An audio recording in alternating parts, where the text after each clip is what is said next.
Welcome to ToV Live. You guys don't have to worry, your mics aren't on yet. It is Valhalla time. And where's that button? There it is. Okay, hello everybody. Welcome tonight. Happy Sunday to you all. Welcome to the ToV podcast tonight. Won't we have a show for you? And we got, my goodness, this is a lot of people. We got a lot of people join us tonight. A lot of guests, so we're going to get introduced. Anyway, so tonight is a ToV podcast special. I, of course, am Ryan, Tales of Valhalla. You can call me Tales if Valhalla is too hard to say, because sometimes it is, even for me. We have Rogue Idealist with us tonight, Josiah. Good to see you tonight. And we have Sir Joe Crazy with us tonight as well as our regular panel. And we have as guests with us tonight the team, basically, or most of the team from Adventure to the Gatherer Games, making the game TimeScape, and as well, it's Source, basically. Source is the center, and TimeScape is the game that you play, and they're going to be introducing other games in the future as well. They're going to be doing a Kickstarter soon, so we're going to be talking a little bit how they got started, what they do, what they create this game, and how it relates to the HeroScape community. Because when I first saw this, I'm just like, this looks a lot HeroScape-like. And so we're probably going to be discussing a lot about that as well tonight. And and Joe Crazy is saying he will be collecting questions. Yes, for those of you who are on the chat, I know a lot of you like to converse, and please do tonight, but I'm probably not going to get to every comment like I usually do in the chat tonight, just because we're going to be going through interview questions and stuff. But if you have a question to the TimeScape team, please put them in the chat, and Joe will pick out a handful of them and we'll ask them near the end of the show. So please do that. And let's see here. What else can I say? Okay, so first I'm going to have you guys introduce, and I know Robin does not have too much time, so we're going to give Robin a chance to speak first here. Say a little bit about what you do for time. I said TimeStrike, right? I'm going to get that name wrong. I know I'm going to do it, but TimeStrike. And just a little bit about what you do, Robin, and what you do for the team, and what you guys are planning on this coming month too, and yeah, just basically introduce yourself, please. Yeah, I'll give a quick intro of myself. So my name is Robin. I'm one of the engineers on the team. My background is designing, telecom equipment to consumer electronics, to pretty much anything that you can imagine. I love manufacturing. I love bringing a product from just a concept to a real product. My biggest passion is to see people's face when they see their idea into a real thing for the first time. It's like magic to them. So that fulfills me a lot. And then I don't worry about the time with me, by the way. I think it's also fitting for all of us to quickly introduce ourselves, sure, and the mission and how we get started. I will definitely come in and to talk about my journey with the company. Okay, well, that's great. We will get back to you in a second then. And how about we introduce first then Shaper, Chris, go ahead and introduce yourself. Sure. Yep. So my name is Chris Torres. I am the head of creative direction here at Adventure Together. So my focus is really on just making sure that everything we design looks as incredible as possible, gets people as excited as possible. I have a background in fine art. So I was an artist, originally. And then I spent about the past decade working in industrial design in the space industry. So that's, designing things from phased array antennas to sort of IoT devices. I've been working a lot with Robin on taking some of these designs and bringing them to life. That's actually how we met. But yeah, as far as the team is concerned, I'm squarely focused on making sure everything looks fantastic.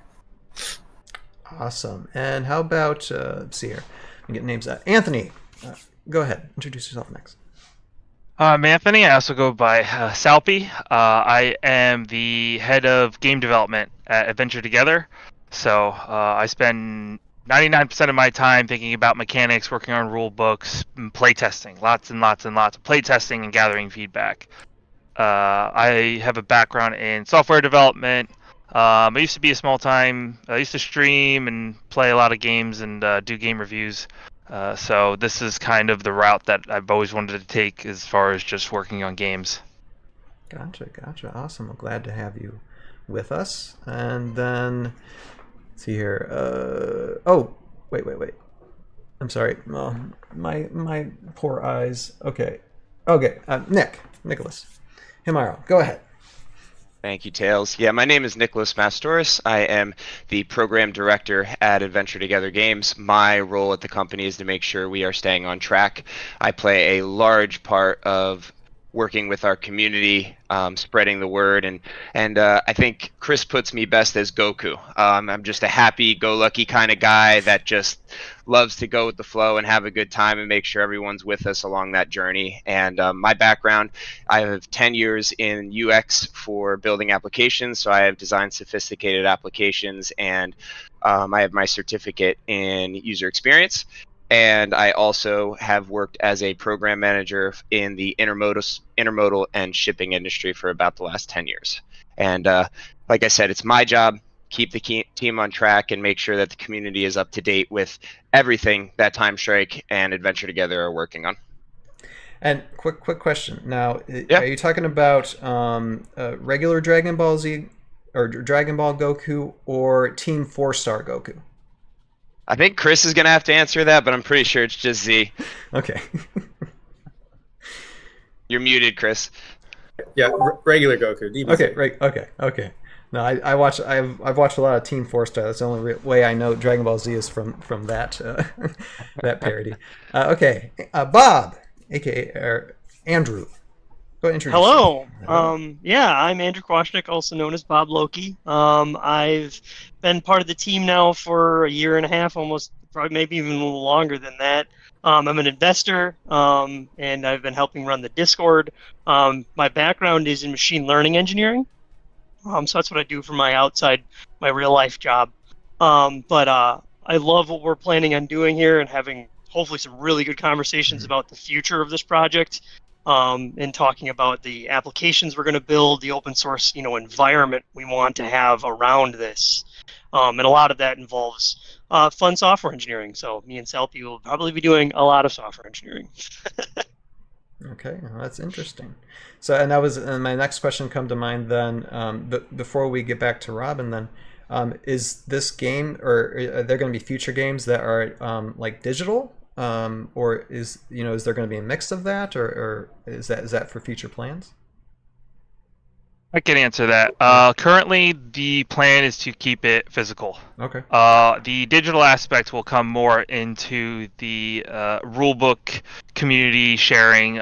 We want to create a tool for independent developers to streamline their playtesting progress and gather feedback. It mainly came from us not having that resource and struggling through what we went through, and seeing that if we could kind of make an application to help people guide them through getting their ideas to the board, that's what we want to push for. Yeah. Another. One of the things that I noticed first, joining this group was just the power of the source tile we have. The power that you can make so many unique games and facilitating that. Because like going into the board game store, which I do pretty much every weekend, and you did it today, was walking around and looking at all of the hundreds of boards that exist there and just saying, well, you can figure out how you want to make your game. We'll provide you the tiles. And you can build your incredible vision, not have to worry about the manufacturing of so much stuff. And here's this open source. You want to put something on top of it? Go for it. Sure. Yeah, I was going to add the other thing that I think, especially the HeroScape community, will be excited about on the digital side is we are working on a map building tool. So you should be able to build your own maps in digital space, share those maps, and very quickly get a PDF that spits out that gives you build instructions. The other piece of it is custom units. So for TimeStrike and probably most of the games we create, I think from the get, we are going to try and empower the custom community to go ahead and start building their own characters so they can play the way they want to play. And creating a path for that to become official in game rules and game lore. So those are two other things we're going to do on the digital side. Okay, I want awesome. to add on to that. So when Chris first shared the project with me, and I've asked him the same question, like, "Hey, this idea is so cool. It sounds like it could turn into a digital version." And what Chris said was very, very powerful, and I still remember to this day. The game was the idea come around like the COVID lockdown period, and that's when we all work from home. We all got locked in, stay at home, and it was a very difficult time, and people yearn for the in-person communication, the face-to-face communication, and we felt the digital games, although they are great, incredible, but they only serve to kind of put people in isolation, versus a physical board game actually brings people together. And that's part of why the game is called Adventure Together. And Chris shared with me his story of his family loves play board games, and every time when they pull out a board game, the whole family is together, gathering around the table. It also reminded me of my childhood as well, playing games with my parents. Yeah, so the physical aspect is absolutely very important. No, that's understandable. I think when it comes to creating the ToV podcast, but I mean Tales of a How the Aftermath Chronicles as well. One of my goals was bringing parents with and their kids together, just because I mean how often does a family gather at the kitchen table or the table anymore? It's far and few between now, and we really need to get back to those basics. We really do. So no, I totally acknowledge those goals, and yeah, for sure. That's the main reason I had kids. Is I'm playing the long game. I could have constant board game players. So That's exactly what my dad did. Oh, my son, he already has his own case of like HeroScape miniatures. He doesn't know how to play the game. He just loves the just how the miniatures look, the dragons and the airborne elite and such, he loves the visual side of it. Yeah, for sure. I think that's something that we're realizing more and more is that Source is not only a tool for the experienced tabletop gamer either. Just an experience that I had that really opened up a few years ago when we first got our prototypes of Source. My son opened it up and he built it, and then he started smashing it, and he's 2 years old, and he's putting these hexes together. That's how simple they are. And then he's smashing it with monster trucks, and he's taking these big monster trucks and he's running through. Actually, I was at my brother's house, Anthony, and he's at his house and he's just smashing through these, and we took videos of it because we're like, tested by a toddler, durable, they're not going to break for you. Oh, there you go. But it really just opened my eyes to like, this is something bigger. This is not something that is just for your super experienced tabletop gamer. This is not even something that is limiting. And that's something that I think has become a theme for us, not only with TimeStrike and Source, but at Adventure Together, is that we've been constantly removing boundaries from ourselves. And we've been constantly saying, why are things the way that they are? And a lot of times we always looked at what the industry was doing and we said, well, why are they doing it this way? And we remove those boundaries, and we always are working to push those limits. And what we found is not all those boundaries were necessary, and now we've created something that is truly boundless on multiple levels. Source is used by a wide variety of people. It is very tactile. It brings people together. It has no age limit. Even our games, they don't have a player limit. It's something that nobody has really done, is say, well, we want 2 to 4 players, when we can say TimeStrike, theoretically, if you have enough pieces, if you have enough time, you could play 60 players, 80 players, 100 players, because it's infinitely scalable. And that was a key for us at Adventure Together, is accessibility by everyone. And Source accomplishes that on many different levels. I do have a question for you, Nick. Yeah. For all the people that just stumble upon this podcast and that doesn't know who we are and our products, what are Source and what is TimeStrike? Like, look at this awesome background. Like, let's get to the basics before we talk about how you guys got started with all this, how this began. Yeah, what is a TimeStrike? What is Source? What is this? And I know you guys have a unique story behind it too. You got unique lore, which we might talk a little bit about tonight too. But yeah, what is this about? Sure. So I guess I can tackle what Source is. So Source is a modular, infinitely scalable tabletop gaming system. It was designed to be open source so that anyone out there, any independent creator that has their own idea can sort of bring that to life on the Source system. Some of the things that make it unique compared to other, let's say, modular and scalable tabletop gaming systems is they have non-interlocking hexes. It's a patent pending system as well, by the way. And these are some of the novel things that we did to sort of make this, uniquely our own. Yeah, one is it's non-interlocking, which means that these tiles and these hexes, they sort of logically align next to each other with their sort of contoured edges, as opposed to needing like an interlocking mechanism. What we found was a lot of these systems had breakage problems due to those interlocking hexes.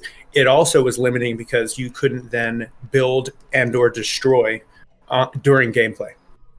And I saw that as a unique opportunity. I was like, really wanted to be able to destroy the landscape while I played a game and or start to build a mountain if I wanted to mid-game. And so that becomes very difficult with interlocking edges. The other is each one of these hexes and tiles has this beautiful, really high-resolution biome artwork applied to the surface. So we looked out at what was being done in digital gaming, and we saw these amazing environmental artists creating landscapes and textures for buildings or for worlds in the digital space. We said, why can't we bring that to tabletop? So we work with a lot of environmental artists to sort of bring to life these beautiful biomes. And at launch, we're going to have close to 70 unique biomes just coming out of the gate in this Kickstarter. So that's an area that we see as another really big differentiator for us. Is look at any other modular system out there, you're not going to get this beautiful level of artistic fidelity on each and every piece. And then also they're omnidirectional. So no matter which way you place your hex or your tile, you're not going to get repeating patterns. Everything's always going to look really organic and natural. That's another area that we see customization becoming possible. So if you want to build your own game on it, you're going to want your own biomes. So we're going to release templates. We're going to make that really easy for you. So there's lots of ways that you just at home can go ahead and start to customize the system as well. What else? Did I miss anything, guys? Oh, the last bit is there's edges around the Source system, which allows for component management. So oftentimes I'll be playing tabletop games. I just got really frustrated that no game comes out of the box with a solution for all the bits and parts and pieces and dice. And so, I didn't like that it was distracting from the game. It wasn't as immersive as I wanted it to be, that I was constantly having to ask the person across the table for me, hey, could you hand me a couple dice? Or, I have to get a ramekin and fill it with hit markers. So Source System has component management built in to make that all really easy. No matter what game you're playing on it, you can sort of spread out the components before you even start to play so that everyone has access to what they need. But in a nutshell, that's kind of what the Source System is. Those are the unique sort of features that we designed into it. But ultimately, I think the impact it has on the world, and it's the reason we've named it Source, is that as an open source tool, we think it'll be empowering people for hopefully decades to come to build their own unique experiences on top of it. And that is something we haven't seen any other publisher do. Build a game and then say this game is, you can look at Dungeons and Dragons, of course, which is a pretty great example. But in the industry specifically with a physical product, we think it's pretty unique how we're attempting to sort of open source this and empower everyone else to use it. And Timescape is just a part of that too. So there'll be other games and systems to incorporate it as well in the future. Yeah, Tony, maybe you could talk about TimeStrike. Sorry, TimeStrike. Oh my goodness, I'm going to get that wrong all the That's time. TimeStrike 2. Yeah. Well, tomorrow we'll talk a little bit about it now and why. So, TimeStrike. You could definitely see the inspiration that we took from HeroScape as far as the wargaming world on a 3D board and building it up. What we experimented with, though, is a kind of more novel idea, and it kind of just erupted out of all these different ideas that we wanted to put in the game. So we're like, oh, we want monsters, we want mining, we want building, we want fishing, we want this, that, and then we also an idea that Chris came up with was like the scalable miniatures. So miniatures that have slots on them that miniatures can crawl on top of other miniatures. And what was born out of that was a boss battle royale. So essentially, the overview of the game is that you will draft a team of characters, and the characters all have unique abilities, stats, progression, curses, buffs, all sorts of things, height, the amount of units you can use.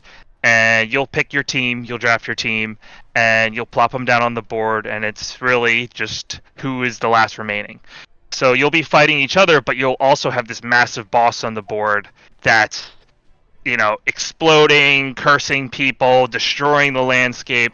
And a really unique idea around it is that we kind of use him as the control point. So you're actually fighting on his back for control.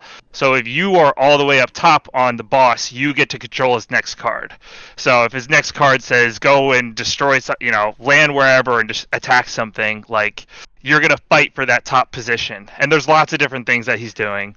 And another mechanic came out of that people were familiar with Battle Royales is he'll spawn these tentacles throughout the game that slowly just make the board more and more dangerous and increase his strength and just whip around, every few cards. So we have a lot of unique mechanics in there and a lot of sandbox elements as far as you can go right to try and tame monsters, or you can go, mining and fishing, or you can go right to attacking other players. There's a lot of different mechanics that we've built into it to make it feel a little bit more open to decisions and feel like you're doing a couple things on your turn rather than just one action. You can say, oh, I want to go fish, and then I want to go to mining, and then I want to go jump on the boss or something like that. So there's a lot of depth in every turn. It feels like a little adventure within every turn because there's so many options available. It's a little overwhelming at first, I must say, because everyone's like, what do you mean I could just choose whatever I want to do? But overall, it's come into a really fun experience, and it's really, eventually comes easy to, what is it? It's easy to learn, hard to master kind of mentality. It makes me want to just dive into a rule book just that much more, just to be like, okay, I need to find out everything in the mechanics of this. Well, I'm sold. I'm all in. Yeah. I mean, I was sold at the first trailer. I mean, it was a year and a half, 2 years ago, and I'm just like, okay, this is something new. I'm like, I'm intrigued, and yeah. It's also very important to know that this game was developed because everyone on this team, we love Heroscape, and at the time when we first had the inception of the idea, there was no sight in seeing that there's going to be a Reborn, and we work on the idea for a long time, and then the news came out that hey, Hasbro is bringing Heroscape back. And that actually got a lot of us very excited. We would love to see them success because it's one of our favorite game. But then seeing their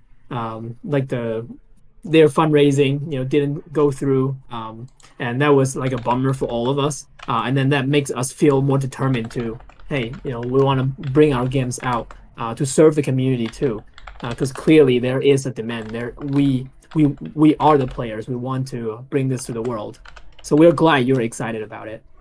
Oh yeah, for sure. I mean, and I've followed its development as much as I could over the last couple of years as well. I've kept in contact with Chris a little bit, and so all this, and even back then, I didn't have this podcast. This podcast wasn't here. It stemmed off along the way, and so it gave good opportunity as a platform to talk about things like this, because ultimately we do this because we do love Heroscape. It's one of those things we consider it the greatest game of all time. But anything that's Heroscape or people who love Heroscape, we love to have on board. We'd love to see what other things that people can build, what other worlds people can build. And like I said, and I don't want to. I was about to dive into something that I want to talk about later, but I do want to again start with first things first. We have a good idea of now what this game's about. Now, how did we get started? And I don't know how much time you have left, Robin. But if you wanna lead in that, I know you were a latecomer guy, but if you wanna start, and then the rest of you guys can follow on how exactly you guys got started. The work involved, and even coming up with the design and concept of everything, Let's start there. Sounds good. Thank you again for the opportunity. And I hope I don't did everyone a disservice by starting first. I'll try to represent us in the best light possible. So when I was first hear about the idea from Chris, it was again during COVID time, and my desire to be connecting with people, my desire to get projects, work on exciting projects, that was not fulfilled at the time. And then Chris reached out to me that hey, we have a game. There are years in making. It was created by me and my best friends. And it would be really cool if you could, help us bring this thing from just a concept into the real production pieces. And that was my bread and butter. Like I love manufacturing, so I decided to initially just helping a friend out, and then you mentioned something that's really really powerful, which is 3 years ago this podcast was not there was no tell of I am going to budget like this particular. There was no ToV podcast. There was. Yes. Yeah. It shows us. It shows us the power of the time, right? How we started out working on the project. It was one project, but then over time it evolved into something completely different.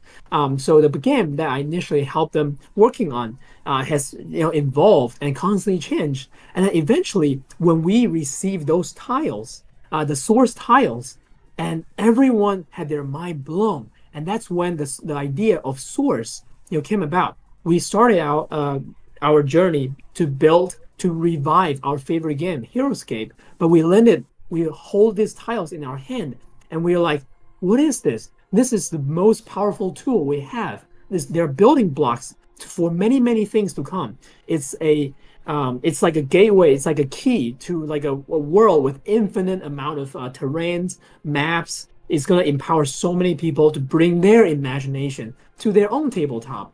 And that's when like my mind also got blown too. I was like, well, if I'm just working on one game, that's it's an exciting project, but once I finish the project, it's over. But if I'm working on something that is a tool that enables so many people, so many others, then that's way more powerful. It's way more impactful, way more powerful, and that's something I can get behind. And that's when I asked to be like, hey, how can I get involved with the team? And I'm really excited, and I want to be part of this excited team to fulfill this mission for others. And I've initially when I joined the team, I only know Chris because we worked together on many projects before, and then gradually I get to learn. I get to meet Nick. I get to meet Tony. I get to meet Bob. I get to meet Hannah, and then get to meet the whole team. It's definitely a very life-changing experience because it bring us closer. It also made me aware of who I am, and I have grown a very a better person, a better engineer throughout the whole journey. I do have a hard stop, unfortunately now, so hopefully that's a good overview of my role on the team and how I started.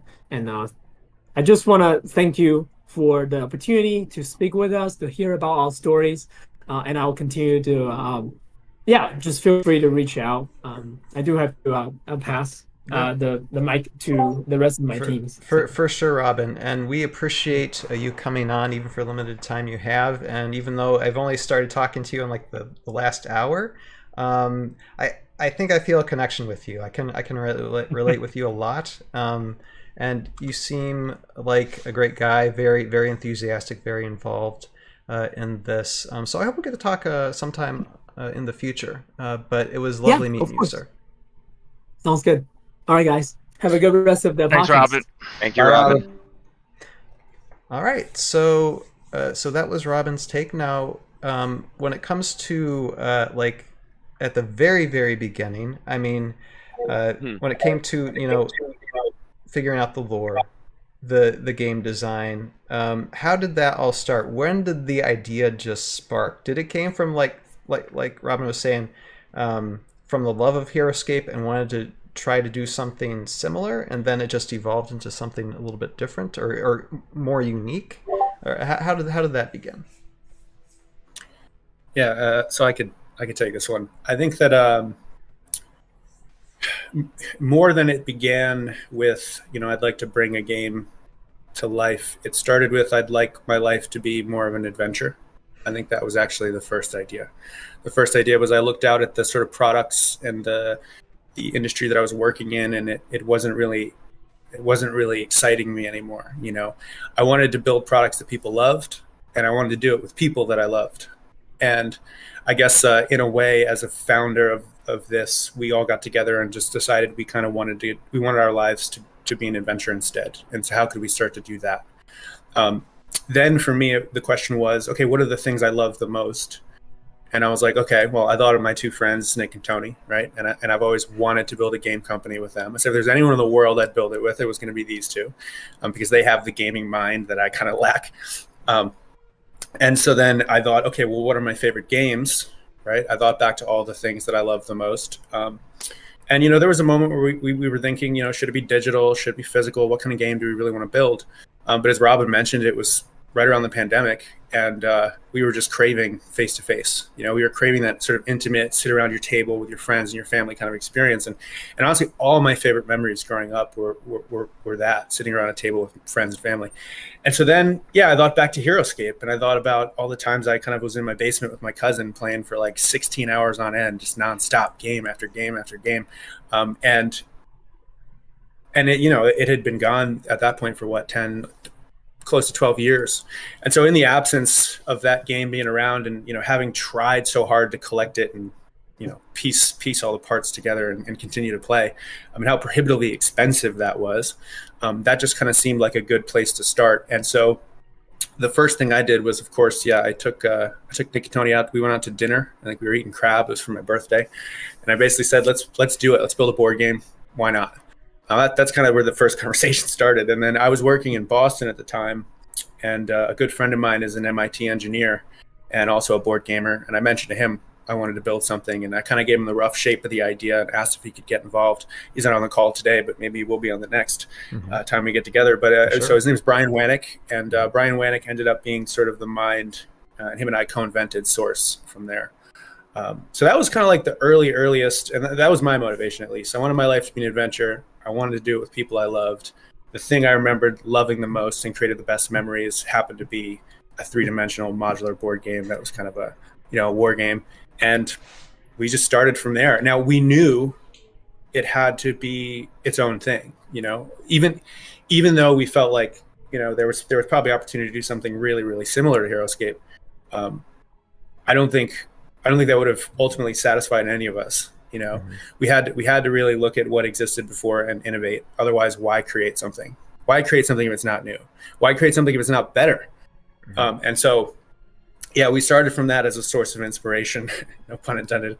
And then it just completely evolved. So day in and day out for years from that point forward, we'd continually discuss every single night. We'd iterate on the design. We'd prototype. We'd go back to manufacturing until ultimately we got here. Yeah, I just want to chime in on that. And before Chris started talking, I was going to say it all started with Snow Crab. And that's basically where it all happened. We got an invite. Anthony and I went and we met with him. And like he said, he was just like, I want to build a board game. And I remember coming home and telling my wife that night, and she's like, you're going to build a board game. Where is this coming from? And I'm like, well, I like games. And that was kind of it. And Chris, if you learn something about his enthusiasm and his vigor are just absolutely intoxicating. So everybody he's around, I think that goes for a lot of the team members. We really push each other, and we really have a lot of excitement within us. But I was sold. I was like, cool, we're building a board game. And we never looked back. And our vision, of course, we adapted consistently. It was, at first we were like, well, let's build a game. And then it become, well, let's build a tabletop system. And then it kept expanding. Well, how do we make that tabletop system more accessible? And then open source came in. And this is what I was talking about earlier in the call, is we never put boundaries around ourselves. We never said this is what the industry is doing and we stopped. We said, why are they only doing this?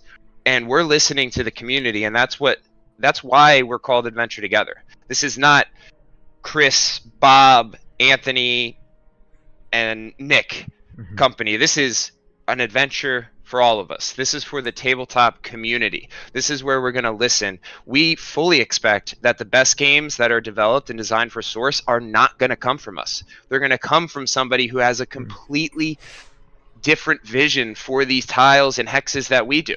And that's something, I mean, it goes back to the 90s and the early 2000s. You had Warcraft 3, it was open source. Now you have League of Legends. Where was League of Legends built? In Warcraft 3 open source. Why not do it for tabletop games? Why not make something that everyone can share with one another and everybody can go on an adventure together?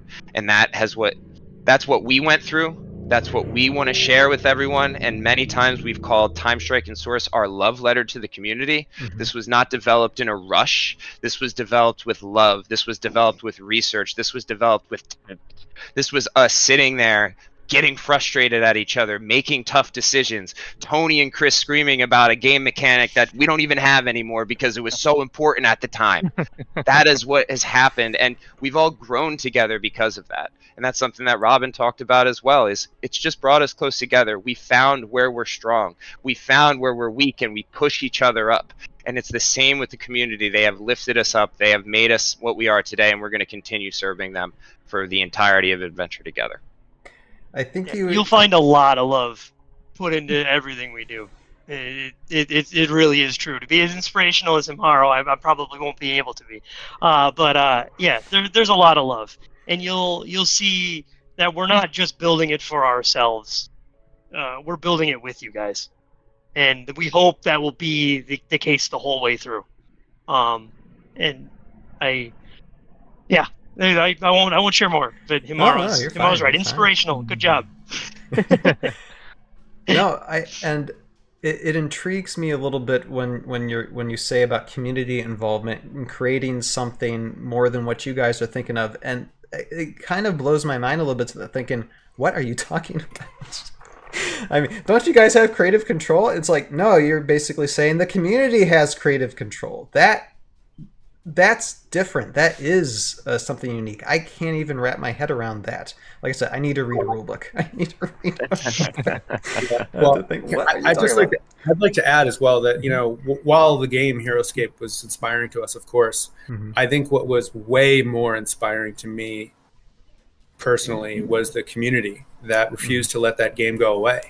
That said, nope, we're going to keep this alive, and not only that, we're going to push it further, right? You had C3G, you had all these offshoots and all these customs projects, and so that was the thing that most inspired me when I thought, well, where do I want to build? Well, I want to build in a space where the community is the most vibrant and alive, and what better example of that than the HeroScape community? So that, the games is what it is. The community is really the heart of what drives it, and so that's really why when we built our company and we built Source and we decided to make it an open source thing, it's like, that community, all the players, was the most inspiring part, and it still is to this day. I mean, it is the lifeblood of the HeroScape community, and we hope someday to have even kind of close to that level of passion behind the Source community. And I just hope it expands for you guys too. So it's an awesome way of seeing how it got started and how you guys are still keeping your enthusiasm over the years. And I hope, sincerely hope, in the many years to come as well. How about now we get into, unless someone has anything else to say about getting started, I'd like to move forward to game mechanics, because we've been talking about it a little bit. But when it comes to, because I've seen the terrain, I've seen some of these miniatures that you've had. I know, like, you've been to conventions for people to play the game. I personally haven't played the game. I haven't even seen anything about, like, the rule set or how this is played. And I'm sure one of the questions that, like, the HeroScape community is going to ask is, does this play like HeroScape? They're hex tiles like HeroScape. What do you guys? This is another HeroScape. So, and I know it's been explained before that, because I've seen some of your guys' conversations on Discord, that it is very uniquely different. So explain a little bit how TimeStrike itself is played. I just want to preface, because Anthony's going to take this question 100%, but I want to preface one statement, and that is that the similarities of TimeStrike and HeroScape start and end at a dice rolling combat, and I will pass the rest off to Salpy, but I think that is important to be said.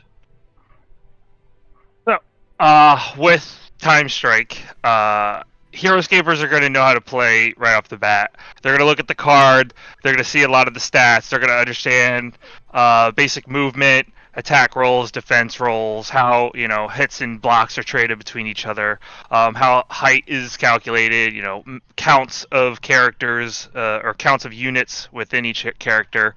But there's the next level, I guess you could say, that expands upon that is our action/energy system. So when you look at each card, you're going to see an energy number for that character. And as your character's moving, there's about 1, 2, 3, 4, 5, 6, 7, 8 different actions you could take in total. And some of these actions vary within the way they're used. So some of the basic actions are trading, mining, and fishing. Some of your starting actions that you're going to really use a lot. Fishing allows you to go fishing. Wherever there's water, you can go fishing as long as you're not engaged in combat. And you'll be drawing from a fish deck, and the fish will let you add buffs to your character or cleanse curses that you might have on yourself, or even let yourself heal. So it's a little, we would say that's probably your like most survival type mechanic right there is like the fishing. The mining allows you to go in the world, and when you build the map, you're going to place a bunch of tiles around that represent resources. So when you go mining, you can literally just pick up the resource off of the map and place it in your inventory. So right off the bat, you're already altering the landscape of the board from the first turn when you go start mining. The two things that mining do, they let you build roads so you can traverse the maps quicker. We find that with our build, people like to make very tall maps and very long maps, and with our mechanics, the roads really help you get, while you're building the game or while you're playing the game, help you like just traverse much faster and get into combat faster and go all over the place. Because with the battle royale the way it is, it's not just like you start at this end, I start at this end, and we clash in the middle, and that's kind of like the war. Our game, you're spinning all over the place because there's a giant boss. He's moving all over the place, and you're going after their backline, and then you get on the sentience, but somebody moves the sentience across the map. So now your character isn't even with the rest of your team. He's over here, like flying around on the sentience. So there's so much like just winding around the map, and that the roads are really useful. And the other thing you can build with materials are walls. So you can block off roadways or passageways or hide behind it. The sentience might be about to whip you, and you build a wall to protect your team. And then the next one I said was trading. So when you're playing the game, we call these units the Lost. It's the sentience and all the monsters he controls are the Lost. And as you attack them, you will get rewarded with loot. It could be, stopwatches that let you re-roll. It'll be health potions. It'll be portals. It'll be, food that gives you buffs. It could be all sorts of different things that like kind of change, that let you break some rules and let you do some fun stuff throughout the game that really change what can happen. So you'll be able to trade that stuff. And then within that loot, there's gear. Now, each piece of gear comes from a specific character in our game. So all of our characters have a set of skills, and they have a gear that's associated with them. Now, anyone else can equip another character's piece of gear, and then they'll actually unlock a skill that belongs to a different character. So if you have a character that, what's a good example? Michael, I'll use him. He's a future character. Michael the Cherub has a healing ability. Well, if you get Michael the Cherub's staff on any other character, they'll have a healing ability that they can now use.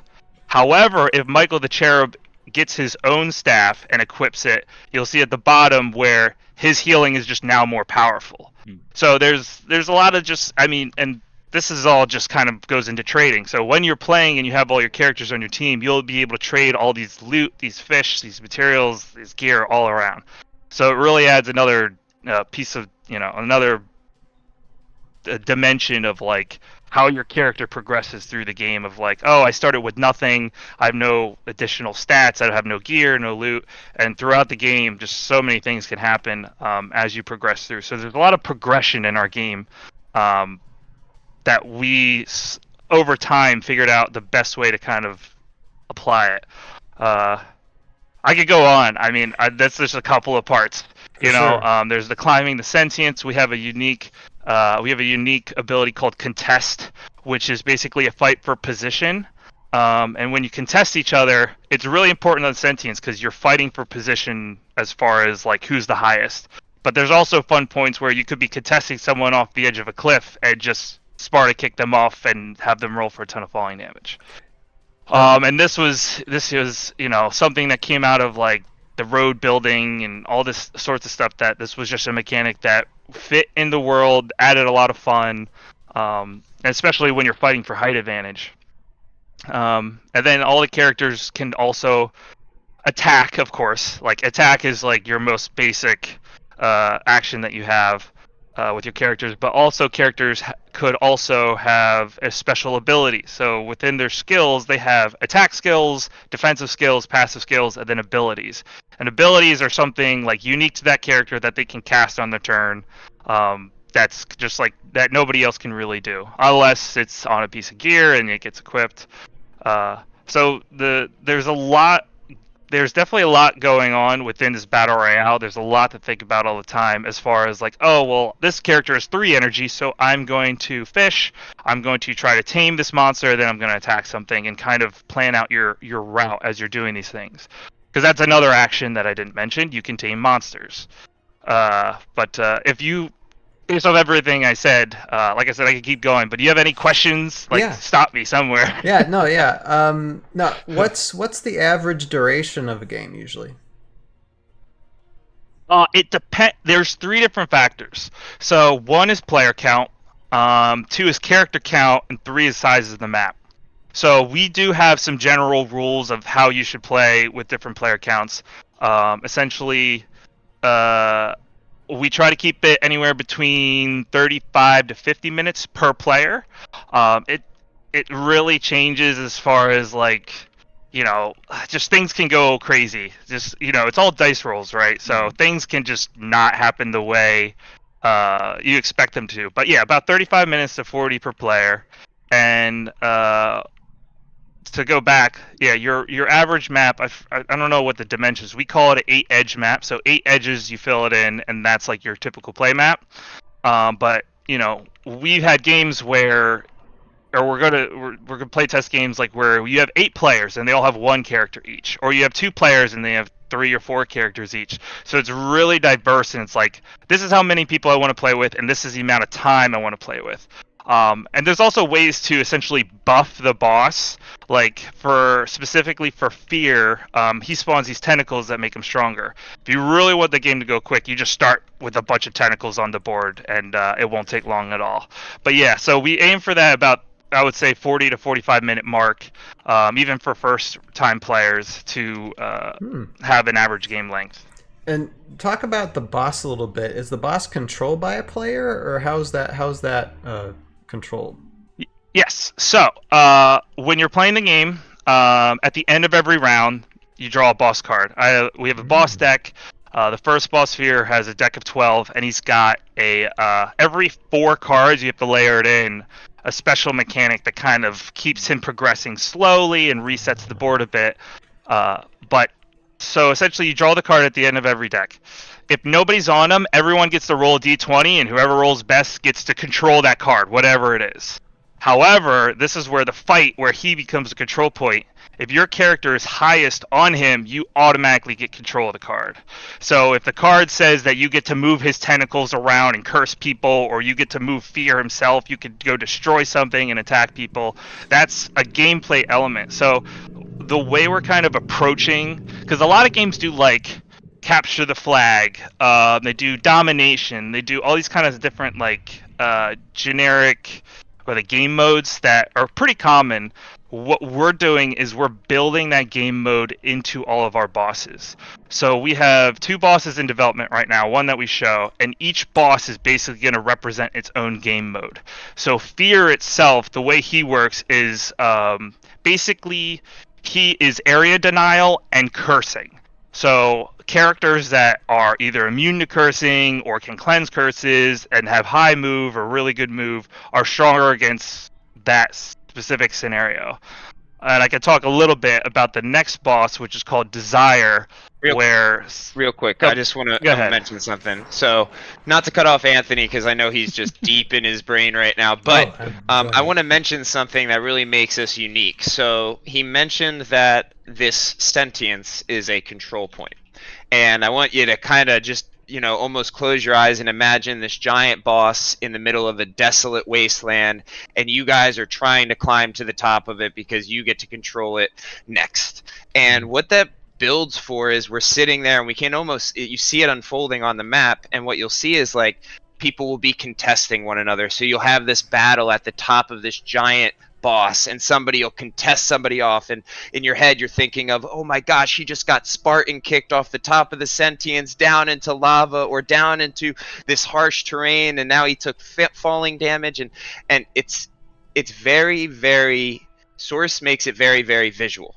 And our miniatures, especially because they are designed with such love and attention to detail, and that we have this new functionality that nobody else has, which is this mountable miniature, you're creating these kind of combo miniatures that start to arise. So we were playing the other night, and it was actually just last night or 2 nights ago, and we had these 2 giant behemoths next to each other, and they are both mountable 2 hex base units, and both of them got tamed.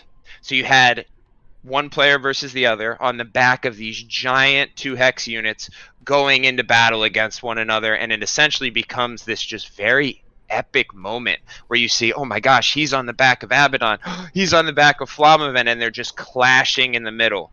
And they Fear's right next to him. Yeah. And Fear's right next to him, trying to destroy them all while they're trying to destroy each other. It really becomes very, very real while you're in it. So I just wanted to point out that those mountable miniatures, they make a difference like you wouldn't expect. It's like, oh, okay, yeah, you can jump on the back of a miniature. No, it is a moment where you put that unit on top and they become one, where you're just like, oh, that's kind of cool. That's pretty stinking cool. I feel really powerful right now. And we see ourselves leveraging that technology more and more and more, not just for TimeStrike, for many games in the future. And I just wanted to mention that because I think it's very, very special, and I think it's one of our most undervalued features that we have going for us with our Source miniatures. Now, when it comes to winning the game, is that a matter of points? Because I know with HeroScape, it's a matter of points or annihilating your enemy. What is it for TimeStrike? So for TimeStrike, there's 2 conditions that need to be met. The first thing I'll mention is that TimeStrike is a game where the board can win. And because you can play in a free-for-all and there's player elimination, we have something called the myth system, which is essentially a revenge system. So let's say you're playing a 3-player game, you all have a couple characters, and one of you just gets knocked out. What happens is that player becomes the myth. So all of the monsters that the sentience controls, as well as the sentience himself, are now controlled by whoever gets knocked out first. So then it becomes, okay, you have 2 players and you have the myth. And as you keep knocking out players, they will keep joining the myth side until you can knock out all of the monsters as well. So your goal is to knock out all the players and knock out all the monsters that belong to the sentience. So it's kind of 2-layered. So there's it's a system. We didn't really like, because we had this early on where people got eliminated and then they just stopped playing. So we were able to build this system in where it's you might be down on your luck, because HeroScape is a very much luck game, right? TimeStrike is very much luck involved there too, because the dice, sometimes it's just not your night. So when you're falling behind and you're just like, all right, just make me the myth. I just want to wreak havoc. I get to just freely play with the monsters, play with the boss, and just attack everybody. Because if I can keep knocking all of you out and make everyone the myth before you kill all the monsters, then nobody wins. And that's just one of the things that we kind of came up with organically as we played through the game. So when you sit down and you play, your goal is knock out all the players and then knock out all the monsters that the boss will be spawning throughout the game. So you're just basically, even win or lose, you're engaged the whole time. Yes. You never That stop is- playing. Yeah, we hated when we sat down and played a game and then somebody would get knocked out and then they'd go to their phone. That's where you lose everything that you've built. Everyone was playing together. Now they're out of the game. And we think the tabletop industry as a whole feels the same way. Who wants to play a game where you're like, well, I'm out, guys. Now I'm on Instagram. Now I'm on Facebook. Now you're on whatever you're on. Yeah. It's not what you want your players to experience. And when we came up with the myth system, I could tell you how many iterations we went through, because at one point it was so overpowered. It was like if you got the myth, everyone would lose to the myth. Now it's in a really, really good place, but we were really back and forth about it because it's not something anyone's done. And said, well, you're knocked out of a combat game. Now you're back in. And guess what? You're mad. And you want whoever just knocked you out to go down first. And you have to really kind of play your politics in TimeStrike. And that's something that we end up doing a lot. It's like, why would you go for me right now? That guy, you know. He's so strong. Just so go strong. after him. He's going to kill us all. Yeah. And that's actual face. Why would you attack me? That would be him.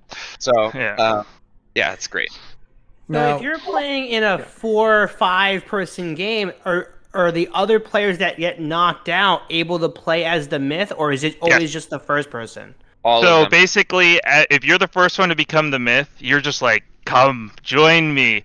I will knock you out and make you part of me. So as you start knocking out more people, like Nick said, the politics are super important, because you're like, all right, we have 3 myths, there's 2 of us left, and they only have 1 or 2 monsters left. Why don't we go and not fight each other for just a second, so that we can, end this, so we don't both lose, right? So the myth kind of progressively gets stronger, especially with the higher player counts. But we do have systems that help limit like the amount of monsters that spawn, and just because you're the myth doesn't mean you're gonna be be able to make the game like kind of last indefinitely,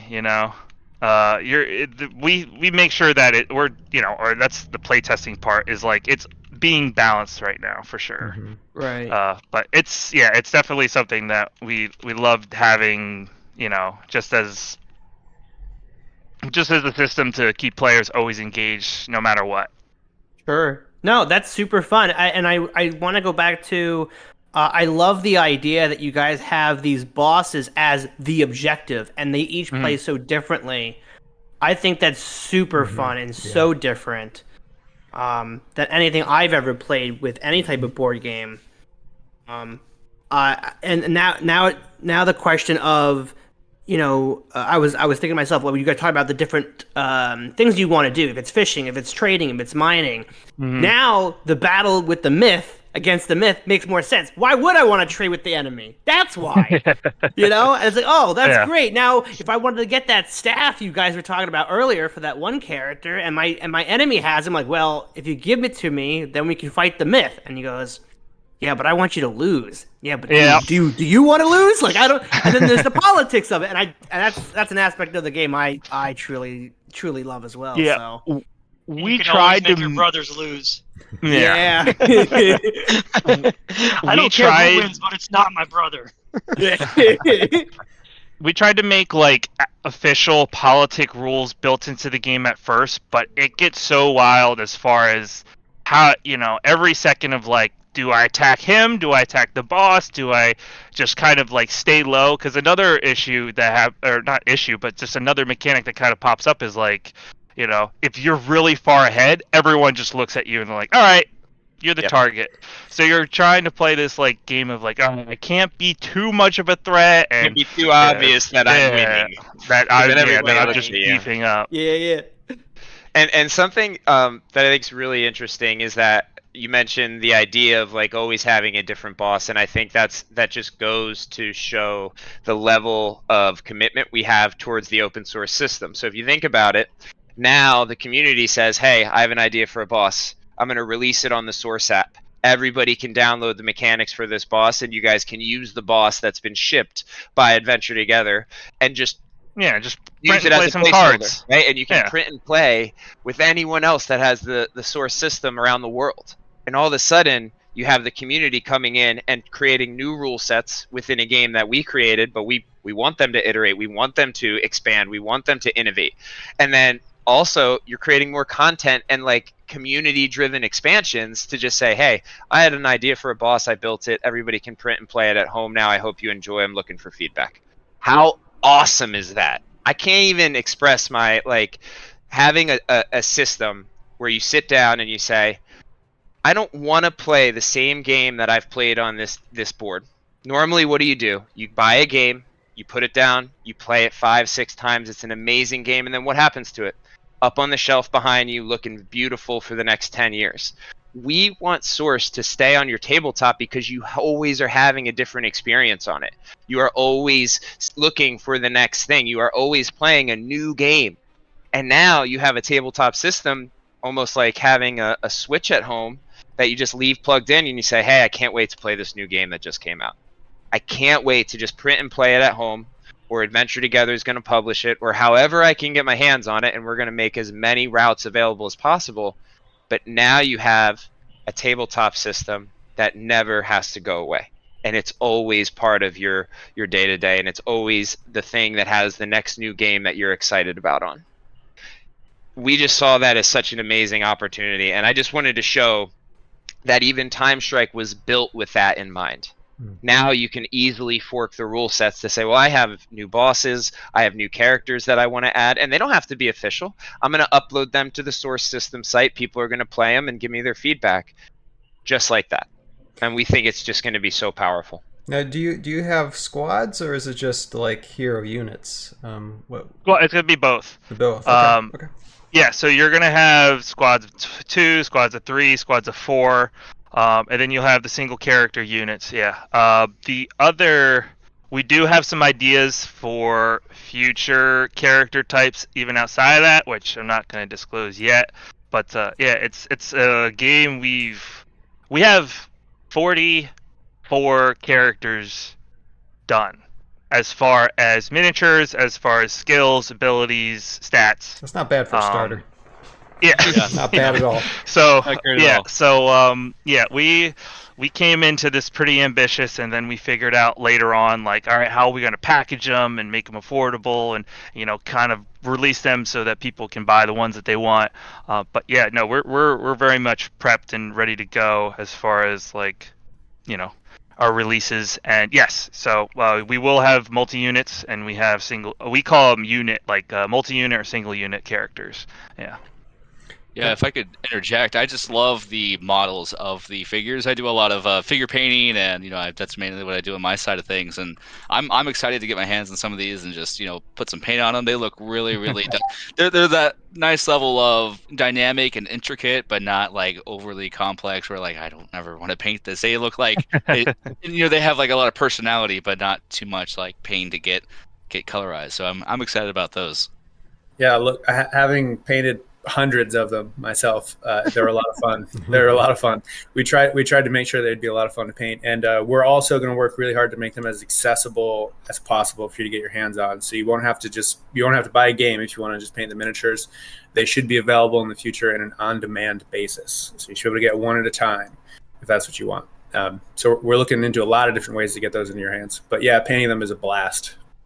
We have a good time, and I'm not a miniature painter, but what Chris will do is he'll say, let's play a game tonight, but let's paint all the miniatures we're going to play with beforehand. And we'll all sit there, we'll put on the music in the background, which is usually like Settlers of Catan playlist, and we'll all sit there and we'll very distinguished and well-mannered, typical painting night, pinkies out, all that kind of stuff. We have a great time, and I'm not a painter, and I really, really enjoy it.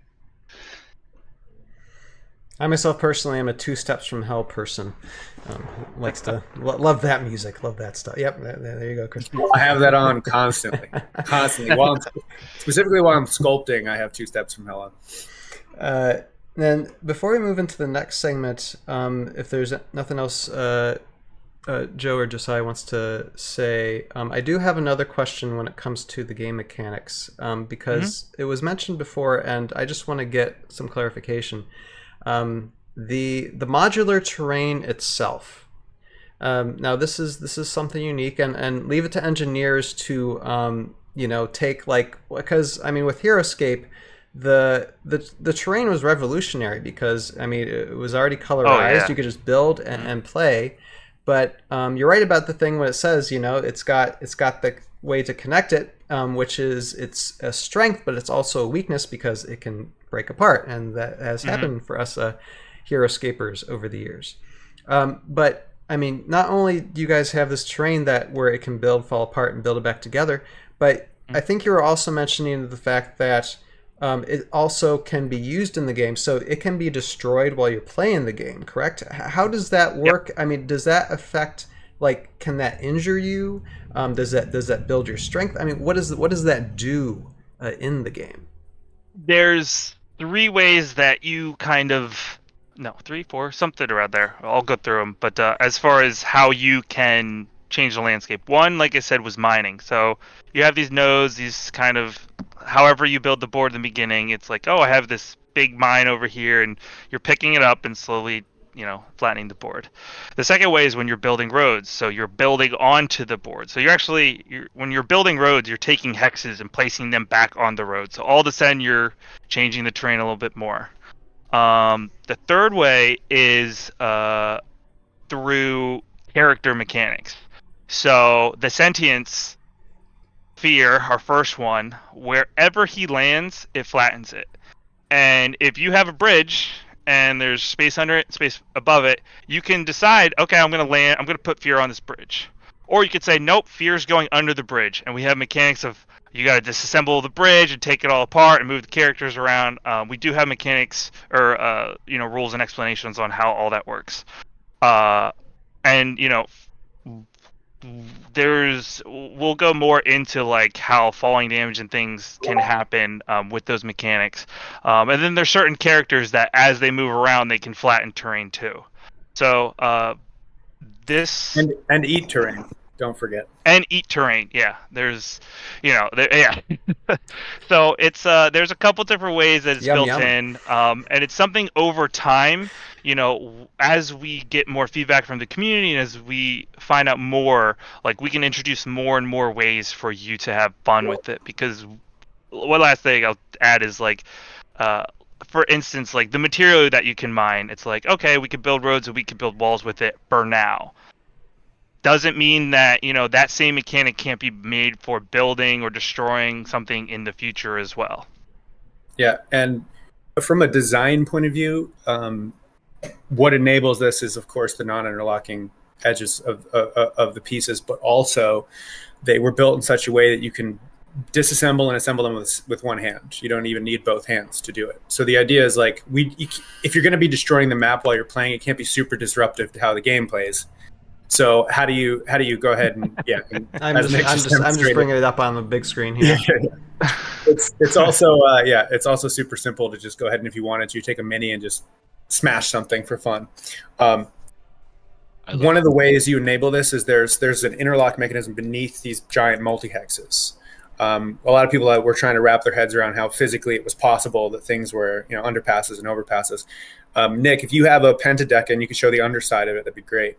Yeah, there you go. Mm-hmm. So these sort of interlocks there not only make it possible for you to sort of build these overpasses, but it makes these multi-hexes really, really sturdy. So you can try and break this thing. So there's a little bit interlocking, just they're not big teeth, basically, right? Yeah.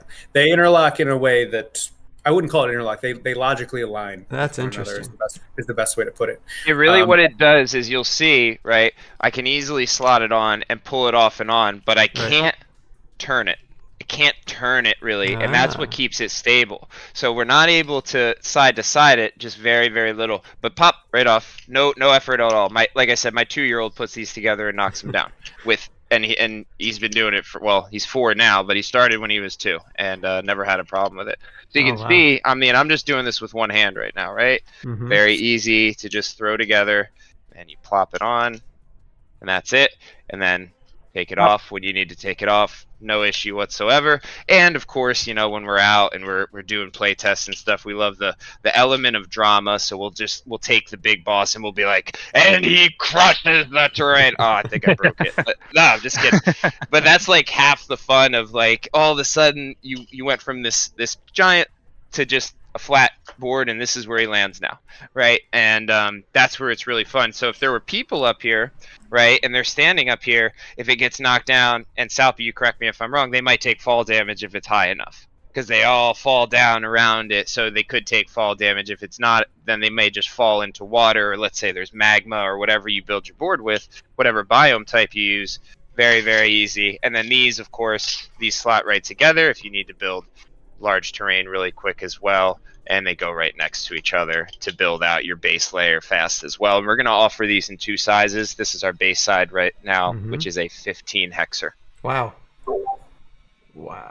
The absolute largest we'll ever go with the tiles is going to be 33. That's the cap, based on what's manufacturable, what's possible. But 33 should be the biggest, I think, tile configuration out there on the market, and it covers quite a lot of space. So yeah, we're going to make sure multi-hexes are available so you can really build out your map super quickly.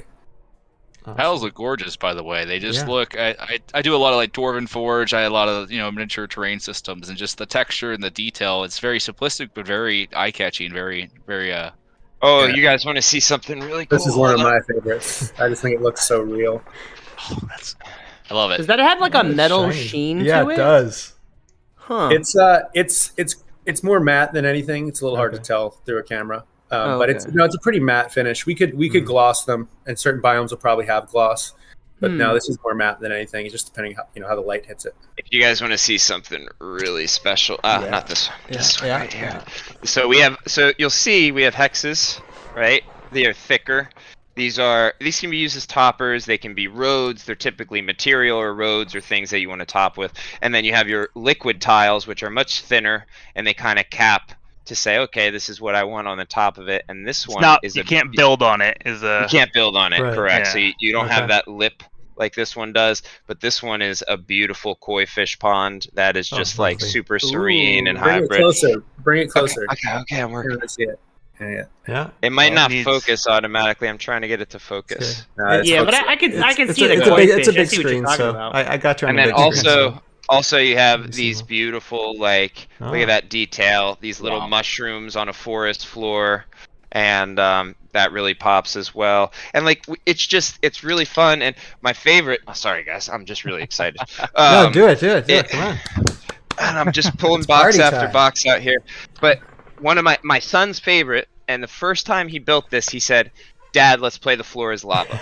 And we built this giant map with just grass and gold mines, which we have as well, and lava tiles. And we took 2 miniatures, and he made up his own little game where we had to travel across the board, and we had to gather gold mines and not step in the lava, which is pretty easy, but you'd think, but we go in the lava all the time. But that's just, the amount of how easy it is to take this system and come up with something that's really fun really fast. And it doesn't have to be polished right away. You can work on it.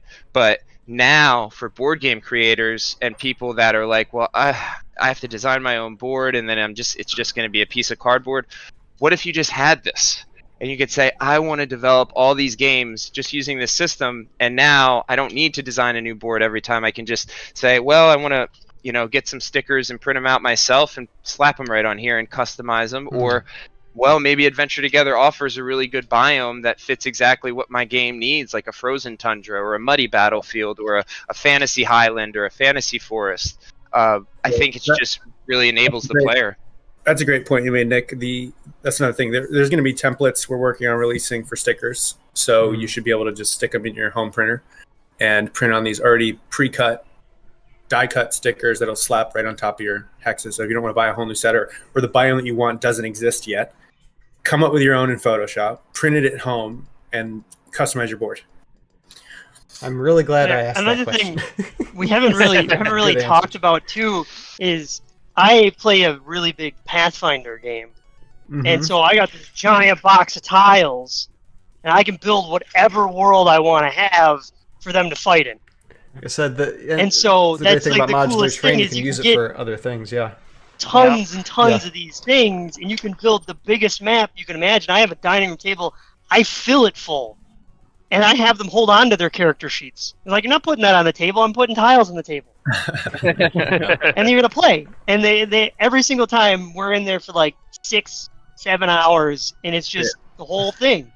And Yeah, that's the thing I love most about it. Is it's not just TimeStrike. Mm-hmm. We're not. That's not the only thing we're offering here. Is we're offering you the imagination to play whatever you want on this. It doesn't have to be any game. You can. And I had one. It was one of the most fun moments I had with this stuff. Is I sit them down in front of my nephews. I got 3 nephews that came over, and 2 of them are 10, and one of them's 12. And they immediately just go in the box and start putting every tile they can together. And they were basically just sitting there silent, building this giant world. And then the eldest one looks at me and is like, "We're gonna play Dungeons and Dragons." And he made up his own rules. It was not Dungeons and Dragons, and we played. And we made characters for all of us, and we just sat there and we played and played and played. And made one for my wife, one for me, and it was an amazing time. And we just sat there, and the tiles facilitated the whole thing. Their imagination, and that's it. Heroescapers are, as you guys know, like Heroescape tiles have been used for years for all sorts of different things. I think the difference between us and that is that we officially support it. Not only do we officially support it, but we're going to be building products specifically for those communities to do the things they love to do more easily. So we have a product just for wargamers. If you play BattleTech, if you play 40K, and you want to use Source to play it, we've got a box designed for you to fill out a 60 by 44 wargaming format table to make it as easy as possible for you and as affordable as possible for you to get the amount of hexes you need to cover that exact amount of space. And so that's kind of the difference with Source. Like, we're aware it's going to be used all sorts of different ways, and we're going to speak directly to and work directly with those communities and those markets to make sure that they can play the games they want to play. Yeah, the Warhammer stuff's huge. Yeah, like I love that, and I've had so many friends that have, an actual septillion worth of Warhammer models. I think everybody here knows somebody who's way too many Warhammer stuff, and showing them this and just like, here. Now you can have a full 3D world you're going to play on for your battlefield. I'll add, it's just right there. I'll add one more thing. So when we were experimenting with what we could do with the tiles, we started kind of doing our own custom, like, grasses and mud and stuff. So yeah, Chris is holding up like he did, like, kind of concrete stone, like nice. Physical, like 3D. And, like, here's an example of me. I use let me turn off my Yeah, turn your back. Yeah. None. Okay. So how many tiles was I use static grass on mine, and you can actually, like, just build, like, anything you kind of want right on it. Hold on. And the nice part about it is because the tiles stack and there's space underneath it, you can put it right on and it stays safe, and then you can pop it right off and it still stays fine. And I built a whole golf course with sand, with pavement, with putting greens, tee boxes, out of static grass and all custom stuff. Oh, that's fun. What makes this so easy to do is that the surface is just raised enough that you could come with sort of a really broad brush and use just the exact same texture or putty you use for basing, wargaming minis, and you can just kind of slather it on top of this. There's absolutely no, it's simple is my point. You can do this very quickly. And then, light dry brush, and you've got yourself a beautiful looking terrain. So yeah, being able to do that with it, it's really achieved by having this slightly raised surface, this lip here, that extrudes from the top of all the hexes that make it just so simple to base this stuff and put whatever kind of terrain you want. Awesome. Yeah, I'm in a couple D&D campaigns I'm running with that. I use scape terrain sometimes for it, but it's that interlocking. If someone takes a sharp left and I've expected, it's hard to change the wood around. So I'm really excited about just the inherent modularity of you're going to the golf course. Let me put some green tiles over here, and it's exciting stuff. I love the design, and just the aesthetics of it is impeccable. We had a moment, it was a few years ago. Chris has a really good friend that is an excellent D&D dungeon master. And we went into Anthony's basement, and he brought over a printout of the map, and we said, like, in our heads, we're like, why would we play on this? Like, this is from your printer at home. And we said, hold on, just give us 5 minutes. We built the entire map out with the river streaming down it and another continent over here and a continent over here. And he said, oh, that was really easy. That looks really good. And we were like, Yeah, it does. And then the other moment was Anthony, just a few months ago, we started working on this Source Golf, which he alluded to, and that name is pending change, but it is a very, very simple dice rolling game. So Tony went home one day, he's like, I wonder if I can recreate Pebble Beach. And he recreated on his giant pool table downstairs the first 9 holes of Pebble Beach, all in one map. And we could actually play the first 9 holes of Pebble Beach exactly the way that you would play it in real life. And we were just like, oh my gosh, this is so cool. And golf is fun. It's really fun. Everybody that played at Gen Con had a really good time. But that's not where I'm trying to go with my point. My point is, it's so versatile that even something that's a boss battle royale, that's miniature wargaming, can become a dice rolling golf game in a matter of seconds. Couple components. You say, oh, instead of a giant boss, I'm going to put a flag down, and I'm going to put my balls down, and now we're going to roll the dice, and it's just so cool. I just want to bring that up. We'll be talking about, I don't know how you call it now, source golf, I don't know, but we'll be talking about golf in a little bit, because I am interested in that. I heard about that at Gen Con. I'm just like, Heroescape Golf, or what? Just golf.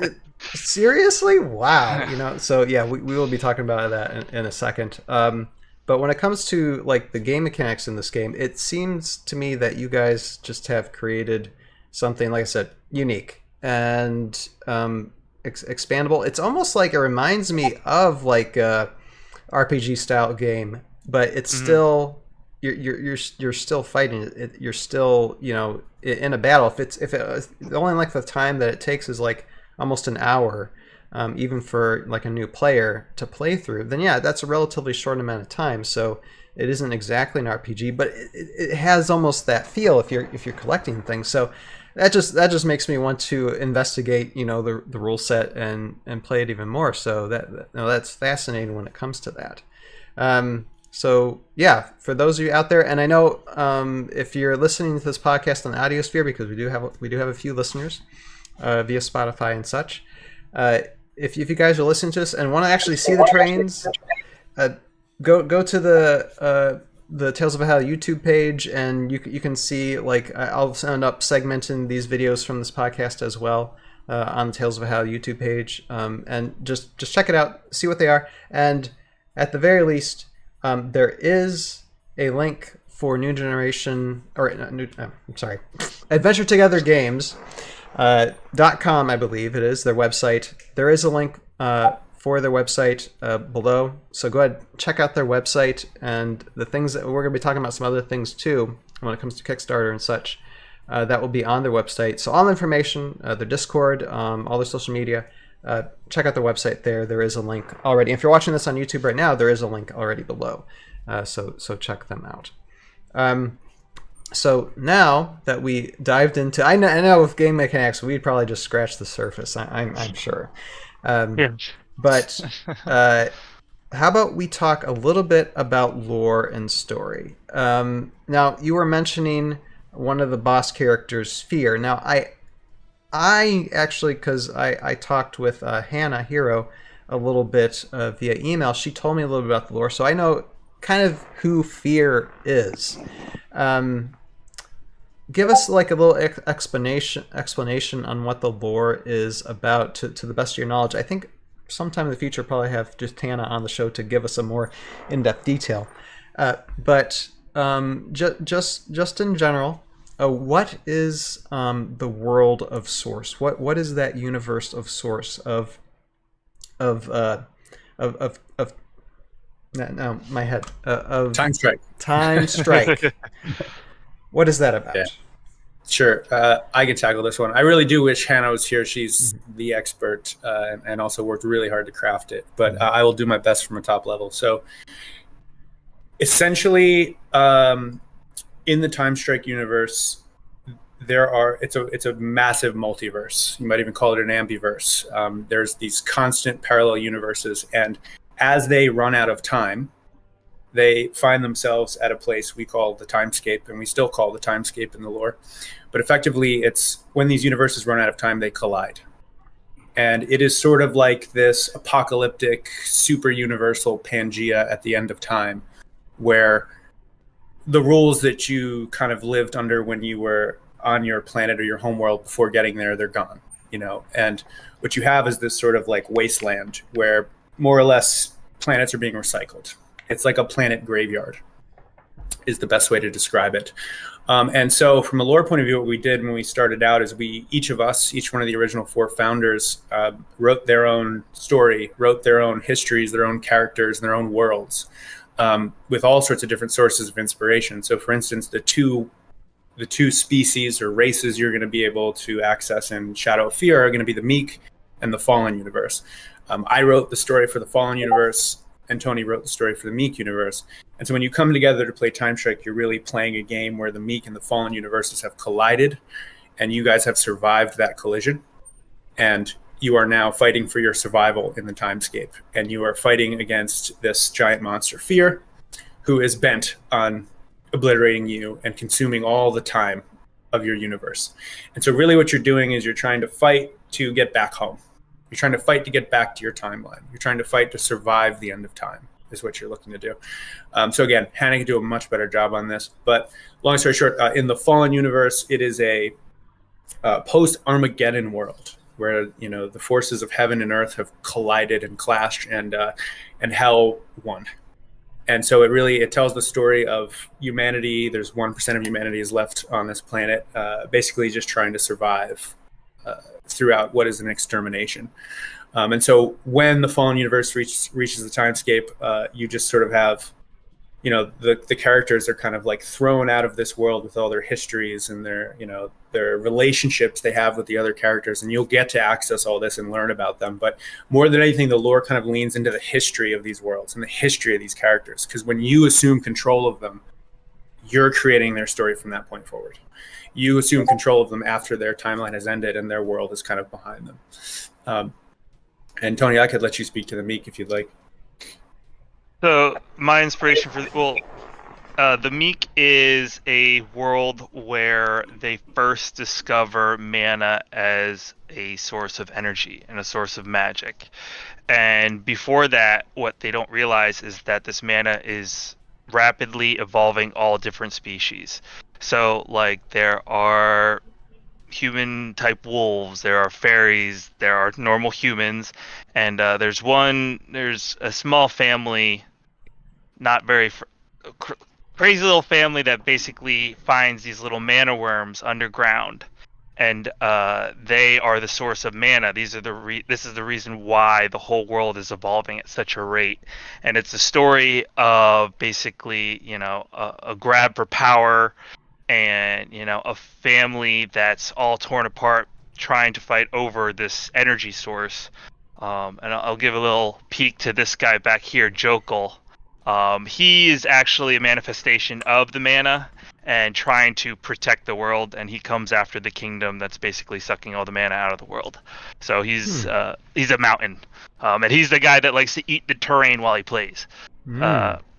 But it's very, very magical, lots of spells, and all the different characters, and all the characters that we have in the game, all of their abilities are based off of all this lore. So when we were developing the characters, it was story first, followed by the miniature and how the miniature looked, followed by the gameplay mechanics for that. So when you look at the character, you'll see, one of my characters, Roland, he's got fire in one hand and rock in the other, and he has the ability to change between a fire stance for a greater attack and a rock stance for greater defense. So all the characters you kind of see like, oh, this is their lore, this is how they look, and this is how they play. They're all kind of in sync. Yeah, and I will add to that as well that Fear in particular is the sentience from the fallen world. And each themed box will release, it'll come with its own, sentience. And effectively what a sentience is the manifestation of what most impacted that world before it came to the timescape. So long story short, Fear was the driving force, the most impactful force in that universe, which led to its ultimate circumstances before it collided and its time ran out. And so in each one of these worlds and each one of these themed boxes, you're going to get that effectively. It's all driven by and starts with the story. What was the story of this universe, and what was more or less the theme of that universe? And so in the Fallen universe was what drove them. And so when you play that game, that's what you face. You face fear. And each one of the worlds will have its own boss. And it all, from an artistic point of view, the creative direction was, let's pick metaphysical concepts. Let's pick something big. And each one of these worlds have this big metaphysical concept. And, the challenge on an art side was to go, okay, how do you take these metaphysical concepts and then give them physical form? How do you take fear, and what does that look like? And so for me, I had the unique opportunity to get to sculpt fear. I just thought of all the things that, I was most afraid of. And I tried to bring those to life as best I could. So when you face fear, if you share any of my fears, I'm sure that you will, you'll see Find them on there. You'll see what the inspirations were. And uniquely, I saw Nick, you changed your background. We'll let Nick talk a bit about the Lamplighter race, which is going to be coming in the next box called Heart of Desire. And go ahead, Nick. Yeah, absolutely. So the race that I was responsible for was the Lamplighters, and I have a extensive background in video games. Like, I love video games, but I also love anime. So when you are in the Lamplighter universe, you are going to see Naruto themes come out. You are going to see Korean MMO themes come out from and I mean, it's just inspiration, of course. But Kingdom Hearts. we have Kingdom Hearts inspiration that's in there. Our giant boss is called Desire, which is why the expansion is called Heart of Desire, and he's one of the coolest miniatures, and I can't wait for everyone to see him. But he's got this giant heart that goes straight through him, and it's just empty, and that's why he's called Desire, because he's trying to grab he wants everything, but nothing fills him up. So like Chris said, we had a lot of design challenges when we were trying to bring these really, really, really large topics to an art style. But what I wanted to mention more than anything, and by the way, this is Flamaven. Flamaven is from the Lamplighter universe, and we'll reveal more about the lore later, when we release that box. But this giant bird is tamed by the goddess named Jyoti, and she actually rides atop him in the lore, and is like her side, or her kind of giant phoenix pet that she can keep by her side. But what you'll learn when you get these is, when you're reading about the Fallen lore, and you're reading about the Meek lore, and when you're reading about the Lamplighters and Hannah's world, which is the she kind, you're really learning about us as individuals. These are the founders' lores. We sat there, and none of them are the same, because we just spilled out our insides and said, this is what we love, this is what makes us unique. And I think inherently we have shared stories with you about our own lives that we probably couldn't have done just by talking about it. We've shared it in a way that it just kind of came out, and I'm really excited for the community to get a hold of this lore and say, wow, this is really in depth, number one. Number two, it's very complete. And like Anthony said, it's very consistent throughout, not only the telling of the stories, but also the gameplay and the art. There is this complete picture that we have built for you, so that you're not just like, well, this is a cool character, but you don't know anything about it other than that it's a cool character. Now, this is a cool character with a backstory. Oh, I understand why this character has molten fists and a stone hand. Oh, I understand why he works this way in game. Aha, now I have a complete picture. And that is so important in storytelling, and something we've been able to do. Create an emotional connection with the player and the miniatures of the characters, is very important. Yes. Absolutely. And one of my favorite things is once you do deeply understand the backstories of the characters, through whatever random chance or circumstance, when you see a one character fighting another character in game, and you're like, oh man, you think about the story and you're like, oh, that would have been such an amazing confrontation, or oh, they're best friends, or oh, they're worst enemies, so this makes sense. So that added depth of storytelling for us, it really does impact when you're playing the game. It makes these moments so much cooler and so much more theatrical. Understanding the context and the relationship between them when they're battling. Now, I'm looking forward to knowing more about Moggy. That character. So No, I wanted to ask something about when it comes to like the narrative, the storyline, because and I think this is something that HeroScape is seriously lacking. I mean, HeroScape has a narrative, and they do have story, they have lore, but it can be deeper. I'm not gonna say it's not deep. It can be deeper. It can be more fleshed out. And it's one of the reasons why I made Tales of Halley Aftermath Chronicles, was to have some narrative storyline for the player to connect more with the characters. Because I mean, you could have a head game to where, okay, everything makes sense, the game plays well, okay, I'll keep on playing it. But you have both head and a heart connection to something. That is so much stronger. That keeps you more invested into the game. So when it comes to the realm of Source, the realm of TimeStrike, will there be something like you'll obviously have like stories in the release, the expansions. Is there going to be anything like novels or anything about like character development and narratives to connect you more with the universe? Heroes, villains, type of things.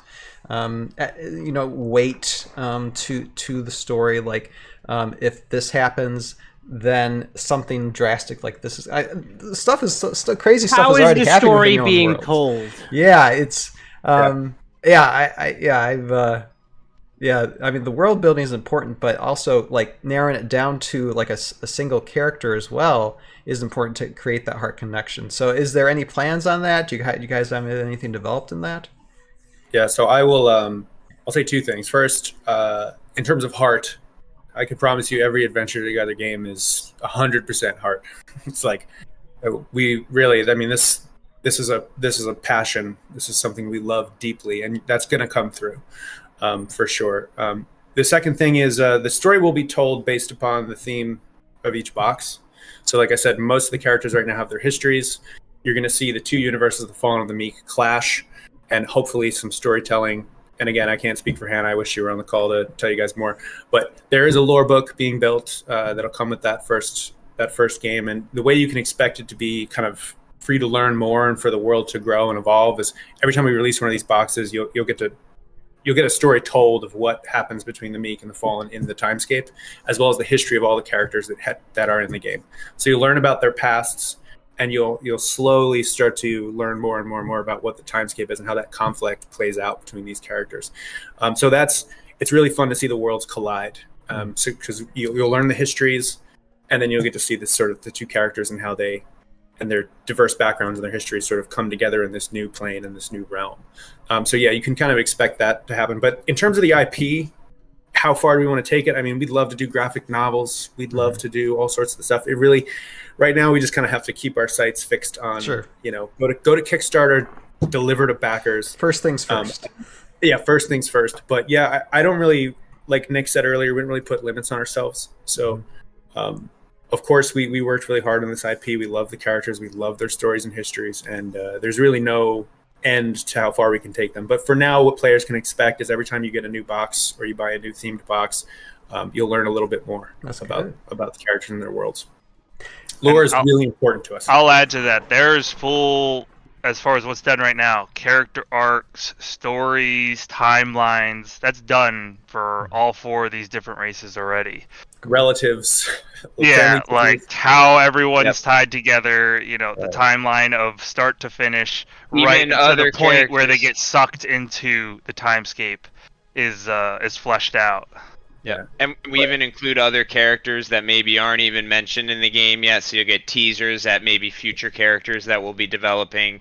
The Lamplighters do a good job at that as in their lore, where there's characters where you're like, oh, we haven't built him yet, and he's in our mind, and we're like, okay, I can't wait to bring him to life one day. But we're setting ourselves up for iteration. And that's why we liked the theme behind TimeStrike. Universes coming together. Again, we that was easy for us to strip the boundaries and say, we're not sci-fi, we're not fantasy, we're not anything. We're worlds. We're whatever you can imagine.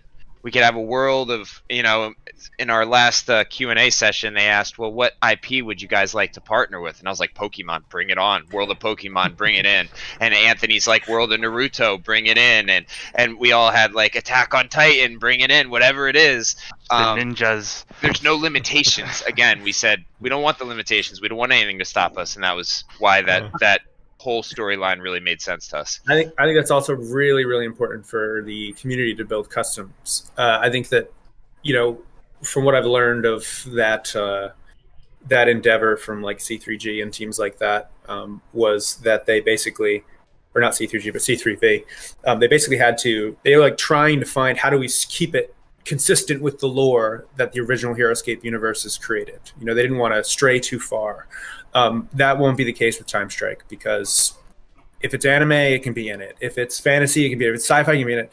If it's your imagination and your story and you want to tell it, you should be able to tell it through this game, and it should fit into the lore. It shouldn't be something that makes absolutely no sense. And so that's why this sort of massive multiverse of colliding worlds with different and diverse backstories and histories and planes and sort of themes was so important. All right, and one thing that Joe was saying too, who's writing the story? Do you have a narrator? Is there like someone narrating this whole thing, kind of like Thorman to HeroScape? Is there anything like that? Can't say. Okay. Ooh. Oh wow. Okay. You answered by not answering.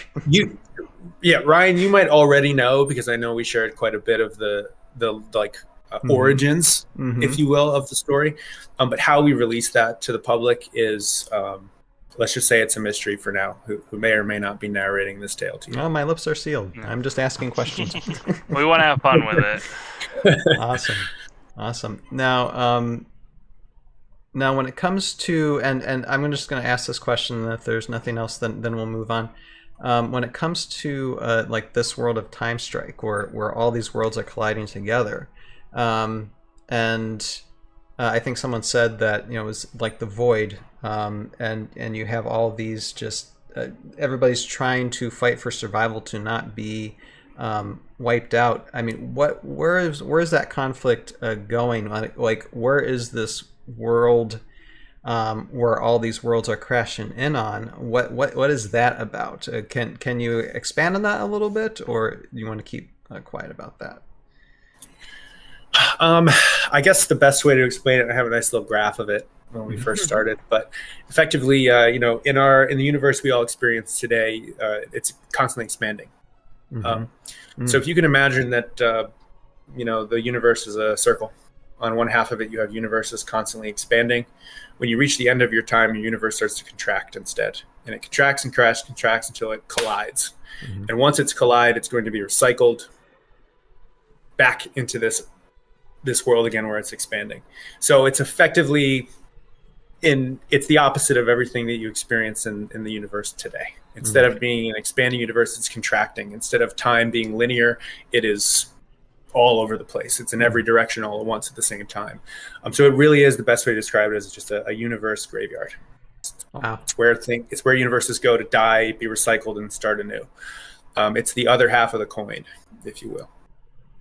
And there is stories to be told about the timescape.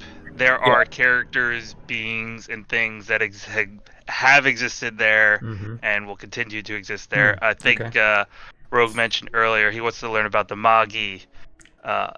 Magi is from the timescape. He is not from his own universe. He's got his own story that how he came to be and how he just exists there as his own being. Yeah, most of the monsters that will come with the theme box are actually timescape monsters, and so they are things that have somehow,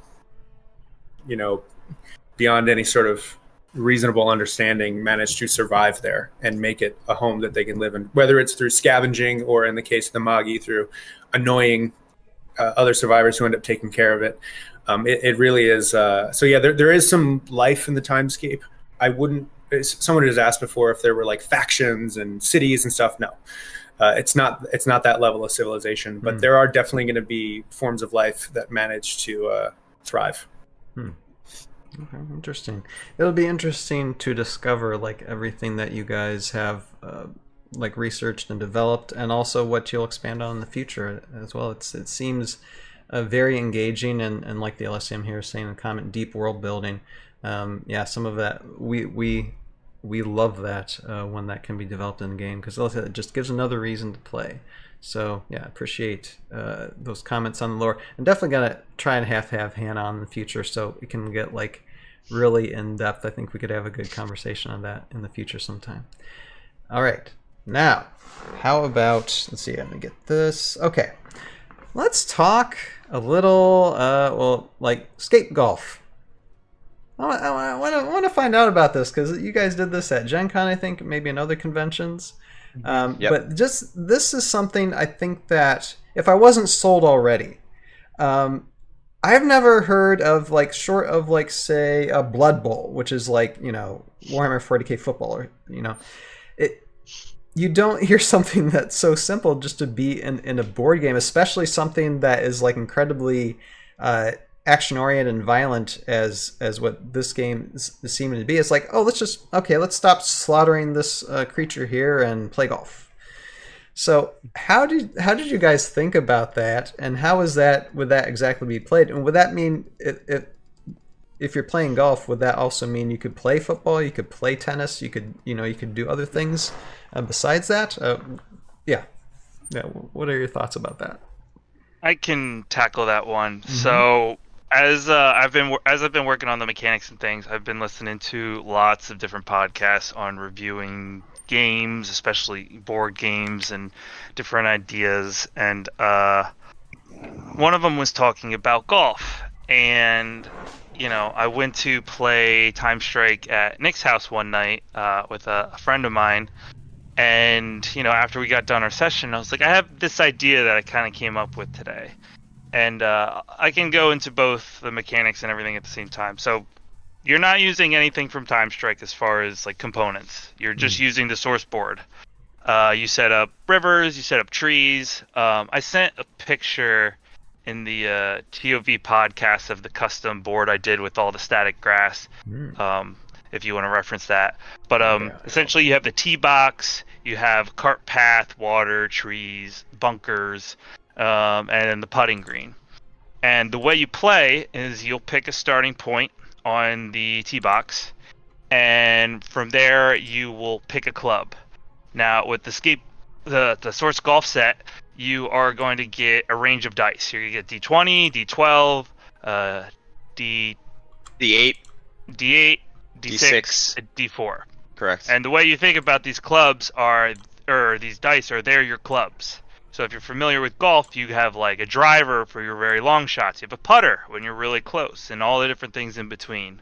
So you're going to pick your club to start. You're going to roll your dice, and it's going to say 13. So the way you can think about that is like, okay, I'm going to travel 13 hexes. But then there's another layer of rolling that really makes it even more fun, is that you're going to take 13 D6 dice and you're going to throw them. So this is a big dice rolling game. So if you get a driver and you roll a 20, you're rolling a lot of dice. From there, you're going to separate all your dice into ones, sixes, and then all the dice in between. And essentially, it's going to show you how your ball arcs to the left, how your ball goes straight, and how your ball arcs to the right. Now, depending on which way you have the choice, you want to hit it first, you'll kind of see your ball go, you know, let's say you rolled 3 ones, you're going to go 3 hexes over. If you rolled a bunch of anything between 2 and 5, you're going to go straight. And then you rolled a couple sixes, and it's going to come back around, kind of like a normal like golf arc swing. And then depending on where you land, if you go through trees, there's a different mechanic. If you land into water, you're going to lose your ball. If you land in a bunker, or you try to hit out of a bunker, you're going to have to use a higher club because it's going to take more power to get out of there. And, and then the goal is to, as of golf, get into the cup in as few strokes as possible. And we literally came up with the mechanics in one night, and we had such a good time doing it. We're just like, this is how simple it is to use the source system to build anything. Okay. And we showed the rest of the team, and everyone's like, oh, yeah, this is such an easy, like, fun game. Let's go. And, so all we did was we have dice, we have little golf balls that have little arrows on it, and then we have a flag. And it's literally this many components besides, a bit of the dice for a game. And the fun part about it is you build the map, you build your courses. Like think of it like the crazy mini golf stuff. It's like, oh well, let's build it high. Let's put the hole on top of a mountain and surrounded by lava. Or you could have like a simple golf path. Something. And then you could do rounds. You could do, let's do 3 rounds on this, and then build a new one and do 3 rounds, and then you can have dog hook lefts and right, and because you can really build out the map however you want, so you can have it in all sorts of different ways. And it's just a super simple system that shows off the power again of what you can do with Source and your imagination. Because when we were doing at Gen Con, the funny part is 40 with every tile you can imagine. Yeah. Yeah, you could build the biggest golf map ever. But the funny part about Gen Con is I was running TimeStrike, and Shaper and everybody else was pitching in running Source Golf. And people that were there were making their own mechanics. They were coming up with their own scenarios, like, oh, what if you did this, or what if you did that? And I was just like, that's what we want. So it was a simple idea that we came up with one night. Literally, the rules have changed that much since that night, and it's just a fun little rolling game that's really quick. You're done a hole in 5 minutes, and then you can play 18. And you keep your scores. And the thing I love to expand on just that is when you have all the tiles in front of you, your imagination just runs. Mm-hmm. Yeah. And I know that, especially with Chris here, we've come up with tons and tons of games that might work on this. And your imagination just runs and runs and runs. It's like, what if I did this? What if I made a game like this? What if and I had sitting down with some friends, and I just said, hey, come up with something. And we just sat there and drank for 4 hours, played with tiles, came up with a game. I mean, that's all you need to do. And it applies to every single one of us. Drinking optional. Drinking optional. Drinking optional. That's very true. I'm from the great state of Wisconsin. You don't need that for Source. Does not come with it. It does not come with it. No. But you just get this endless ingenuity you can have with it. And yeah, if you want to play tennis, make a tennis game. Go for it. Just come up with rules, and then share them with people, and maybe some other people will love them. Maybe they won't. But you had fun, and that's really all that matters. And so that's the thing I love most about this system is we've got all the tiles. They're there for you. Be creative. Yeah. To mention, sorry, Chris. To you, Tail, like you can really ask any question and say, well, what about this? What about that? And you say football, tennis. Mm-hmm. Why not? That's what we always ask. Why not? Why wouldn't it work? Why wouldn't it work? There's no reason. Just figure out how it works with Source. So when you ask a question, can you do that? We're going to say, yes, you absolutely can do that. Why not? Why wouldn't you? My mind is racing with ideas for TimeStrike tennis right now. Use your TimeStrike characters. It's like Mario Tennis. Yeah, like Mario Tennis. With area effect explosions and destroying the map while you play. That's the coolest idea ever. So, I was playing the Blood Bowl and have a destructive map with frisbee golf, and that could be a different way of doing golf, because I mean, yeah, I do frisbee golf with my son often, and okay, there you go. Yeah, that would be kind of fun to replicate on the field. And there's actually one other thing. Here, I'm going to bring up this photograph that I had here. Now I'm looking at the borders of the terrain here. So these borders, these are kind of modular themselves, aren't they? You can actually take them apart, so you can shape. It's not one way, right? Nope. Am I guessing that right? You click together at a point. Right. My camera. You gotta turn off your background. But I'll send you some images. Each one of those borders where you see edge to edge can be connected in 3 different angles. Right. And they can be as many edges as you want. So when I said earlier that a typical game of TimeStrike is 8 edges, the board in front of you is an 8-edge board. That's what we recommend to play TimeStrike on. but it goes down to 3 is the smallest. 6 is a little like hexagon. We've done massive. We've done 24 edge boards, I think, and just I built a That's great.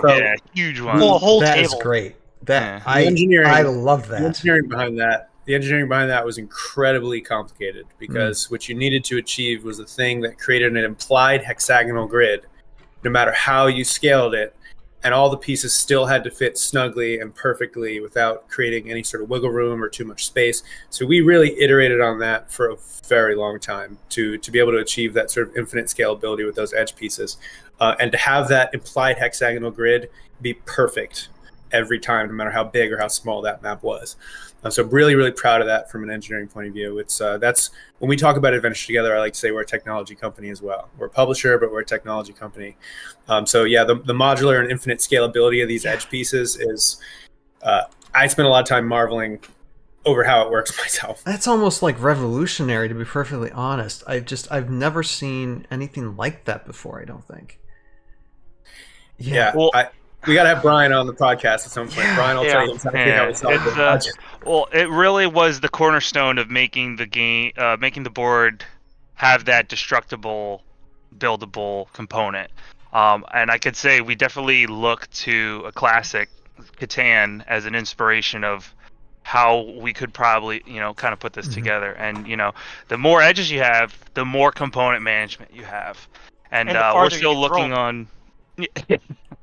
And we're still looking on ways that we can even improve it, as far as, because there's like a space under it, and then all of the edges have a 1-inch hexagonal indent in them, where you could build 3D print your own things. Like if you wanted to like build a dice tower that had like a hexagonal bottom that could just plop right in there and fit, like you could do that, or things that hang over the map. And so that's something we'll show off all the numbers and stats, and people can... Yes, exactly. Yeah. And they happen to fit D20s perfectly.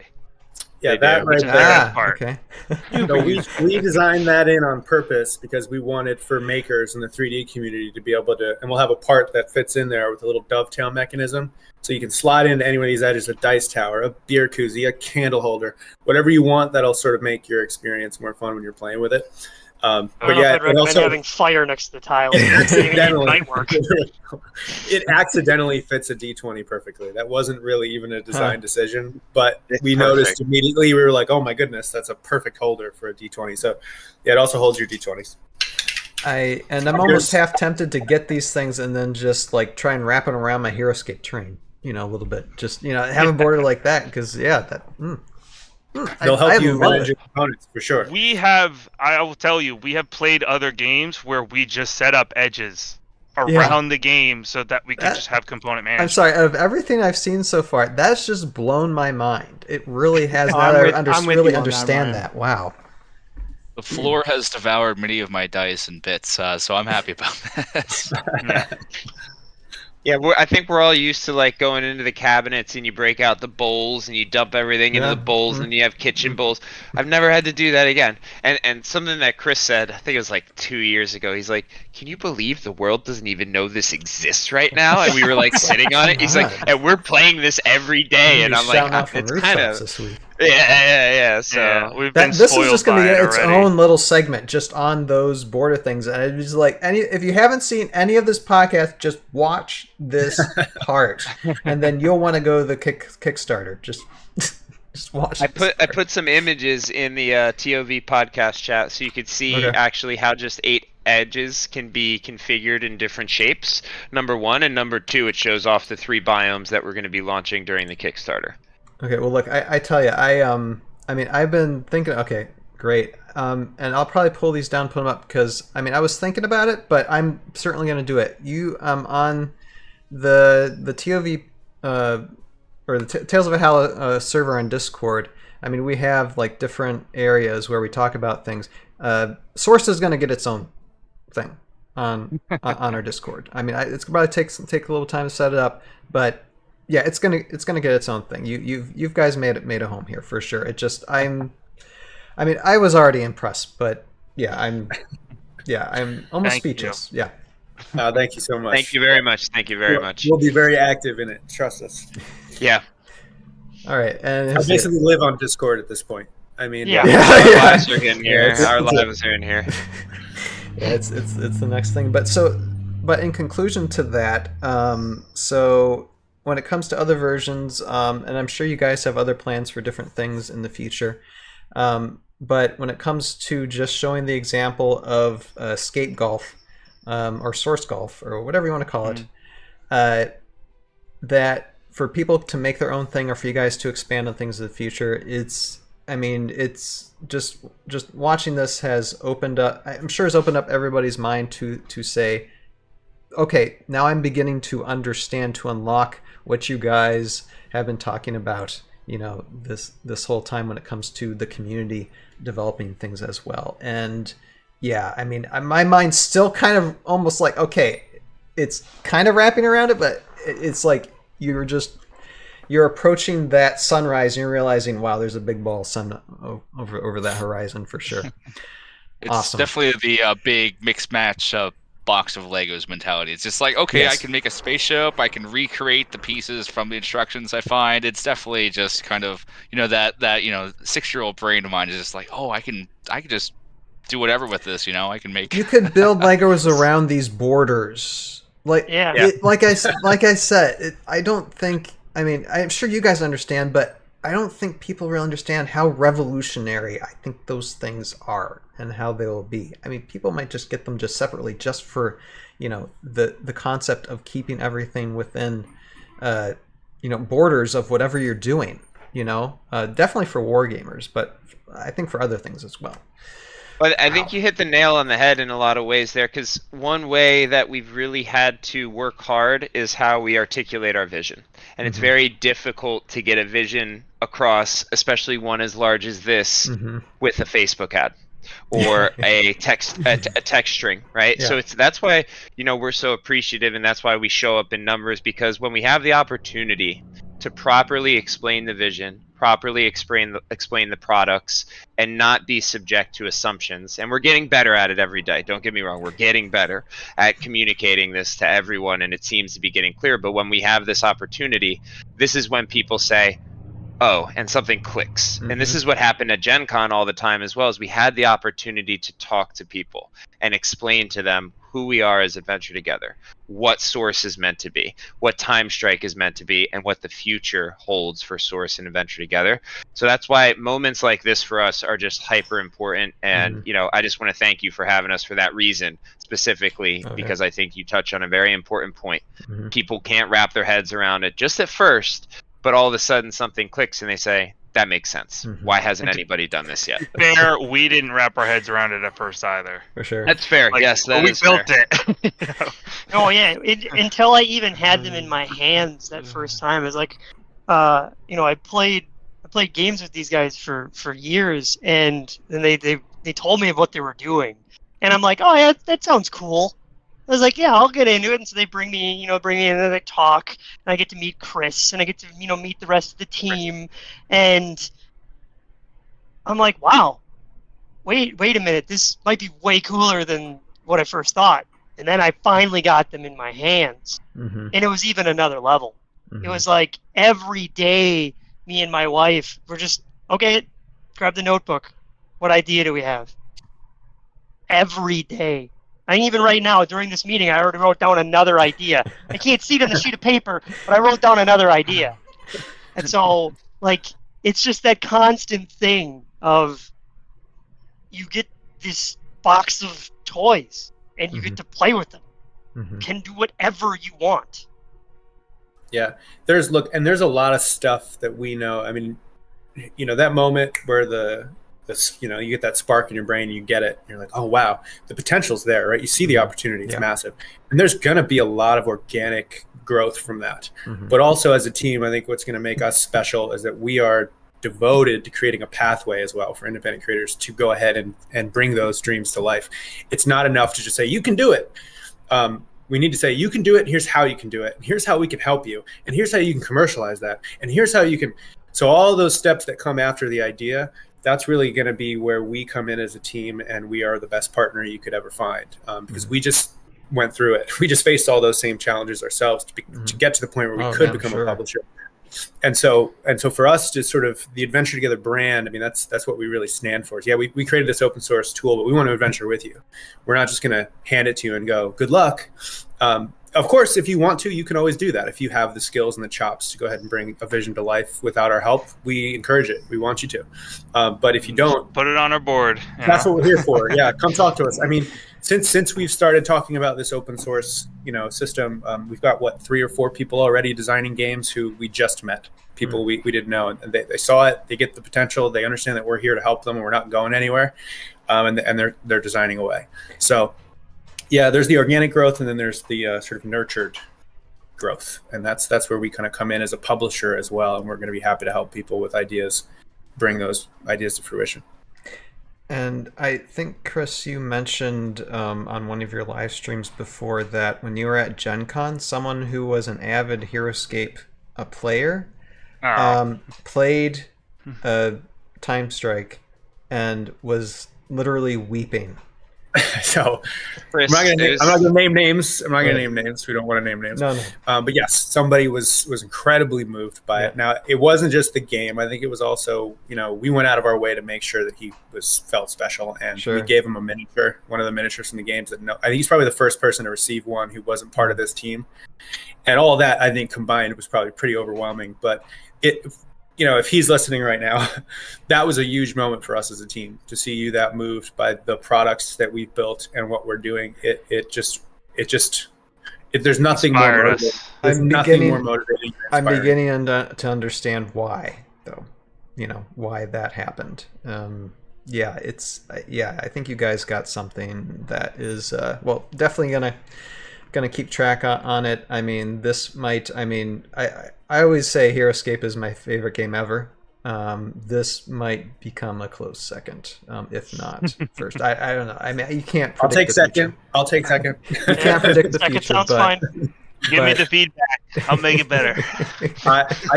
I used to send a message to the team probably weekly that said, "Reminder, we're building the greatest game of all time."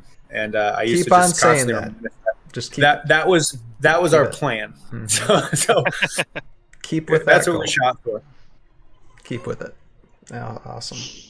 All right. Well, I mean, for those of you who've been listening to this podcast and are saying, okay, this is an amazing game. Okay, where do we get some? Where do we get some? So how about we discuss the Kickstarter a little bit, because you guys made an announcement on that, I think a day or two ago. And just talk about that a little bit. What's this all about? I know it's near the end of October. Sure. And just give a little explanation for that. Yeah, I can handle this. So we have officially locked in our Kickstarter date. It's going to be October 24th. And as part of that Kickstarter, we are going to be offering Source and TimeStrike. Just a high-level breakdown of those tiers. We are going to offer a Source tier. That will be our base tier, and that is going to include your hexes, your tiles, and your edges. So that is for somebody who is looking for the terrain building system and that alone. Somebody who wants to use it for Dungeons and Dragons, somebody who wants to use it for uses other than potentially playing. Yeah, even HeroScape. They may say, well, I'm tired of having my tiles break. I need new tiles, and they don't want to wait. It's for that person that says, well, I don't need TimeStrike right now, maybe in the future. And guess what? Once you have it, you can play all the games we ever release, so you're not missing out. That's what the base tier is. Then we have our TimeStrike tier. That includes everything in the Source tier, as well as all of the miniatures, playing cards, dice, all of the components that are needed to play TimeStrike. We are then going to offer a Wargaming tier. Now, the Wargaming tier is something that we're really, really excited about because we think that specifically BattleTech and Warhammer players are really going to enjoy what we have to offer. So something we thought about, and Chris had this just brilliant idea one night. He said, well, what about neoprene mats? How can neoprene mats work with Source? And we have actually some beautifully designed neoprene mats and some new biomes that we have yet to show off that will be specific to wargamers. So we have biomes in the pipelines, guys. They're coming. There's more. We want more. We love them so much. They're our favorite thing. But these neoprene mats have a hexagonal grid design on top of them. This allows wargamers to quickly roll out their mat and have a hexagonal grid design right there for them to build their height very quickly. And the Wargamer tier will feature more of those large, what we call multi-hexes. So in your standard source box, you maybe have a lot of single hexes, a lot of single tiles.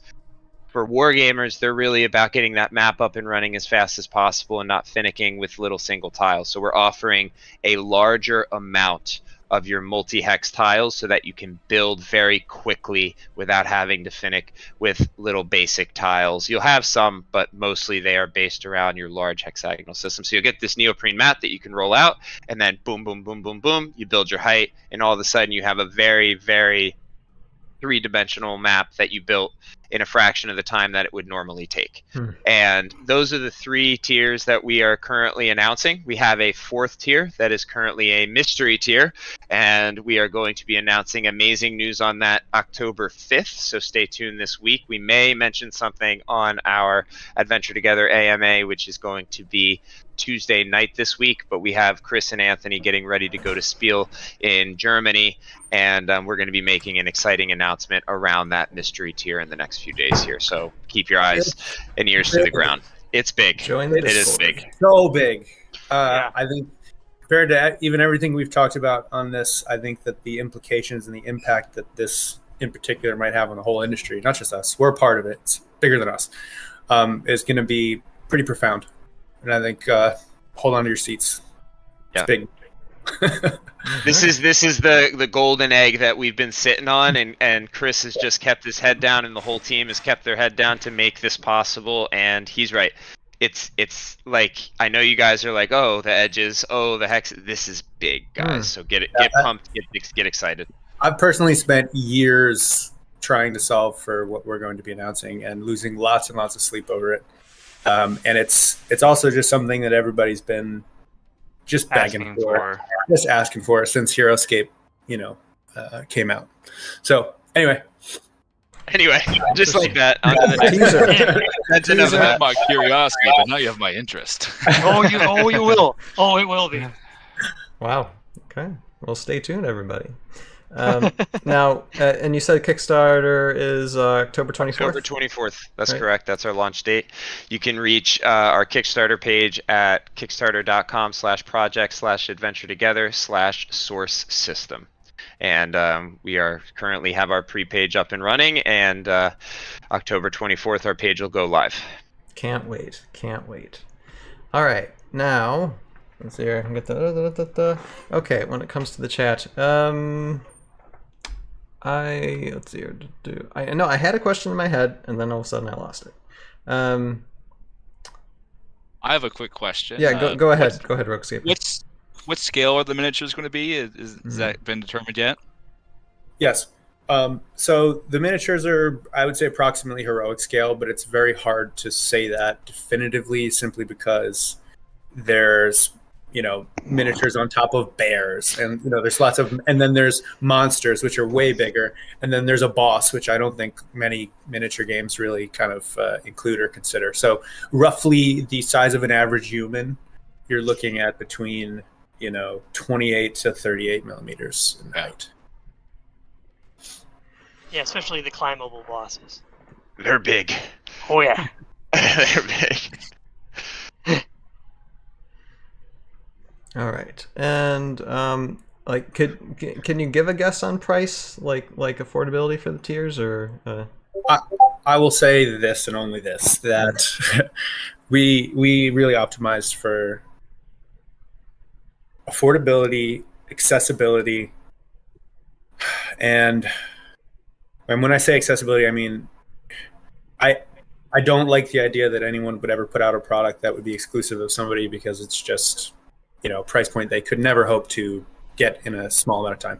Mm-hmm. Every single one of our products, the way we've packaged them, considers what I would say the average consumer is for the market that we are addressing. Sure. So we've really strived very hard to make sure that everything was at a price point and you could enter and start to become part of these, let's say, source ecosystem, however you want, at whatever pace you're most comfortable with. So you can start small and scale, or you could start big if you have the means to. So all I'll say on price is I think you'll be really shocked. I think I've never So we often, when we play a game with someone, we'll ask them right after, so how much do you think that this would cost? What do you think the price would be for this game or for this set of tiles? And they're almost always about 3 times higher than the facts. So yeah, we labored hard to bring this cost down. So all I'll really say on price is it's less than you think it is. and we're not far off. Yeah, it's less than you think it is. And just to let you know, it's not that we're holding this a secret. We're just almost there with getting that pricing ironed out, and we're going to be announcing it in just a few weeks here. So it's going to be out before the Kickstarter. You will see it before the Kickstarter. You will be aware of what those tiers and components look like too. So you'll be able to make a direct correlation to that price and the components that you'll be receiving. And I just have to echo Chris. I think everyone's just going to be very pleasantly surprised. And I think it's something that we work hard. We've worked so hard to bring you a product that is polished, accessible, and that's why it took 5 years. You know, we didn't leave a stone unturned, and that includes providing you with not only a product that's accessible, but an experience like no other. Yeah, it's premium quality, but incredibly affordable cost points, and I think that's often what people are most shocked by when they figure out what it's actually worth. They're like, wait, what? It's super durable. I see a lot of chatter out there where people are comparing us to other products and going like, oh well, this looks like the premium option, this looks like the expensive option. Couldn't be further from the truth. All right. And yeah, it seems like you guys are, I mean, even like you're probably like to the last second or beyond, you're still working hard at it, I'm sure. There's still a lot to do. It never stops. Imagine so. Yeah, we just keep kind of upping the ante. Like we're always just adding something new on and just have a new idea, and that's been the last 5 years of like, oh, what if we could do this? What if we could do that? What if we could do this? And the idea is that that's never going to stop. We're going to blow through Kickstarter, and then you're going to help fund us to start working on the app, to start working on new creations, to start working on new community tools. Because Adventure Together is 100% self-funded. There's no outside forces telling us what we can and can't do, and that's why we took our time and had fun with it, and you definitely see us in the product. Yeah, we uniquely as a publisher as well don't have this whole bench of products that we need to be constantly working on. We have Source, and every game we build will be for Source. And so what you can count on from us is that we are going to be obsessed with and completely devoted to nothing but this product for the foreseeable future. And I think that uniquely allows us to like put a lot more love and innovation and constantly strive for more and better than most other publishers. Awesome. And Joe, do we have any chat questions? I wish I said yes to that. It's kind of slow tonight. It's a bit slow, yeah. Yeah, a little slow tonight. I will add to that conversation of questions. One of the questions that came up to mind for me, you guys talked about customization, custom characters, custom terrain, all that stuff. So my thing is adapting.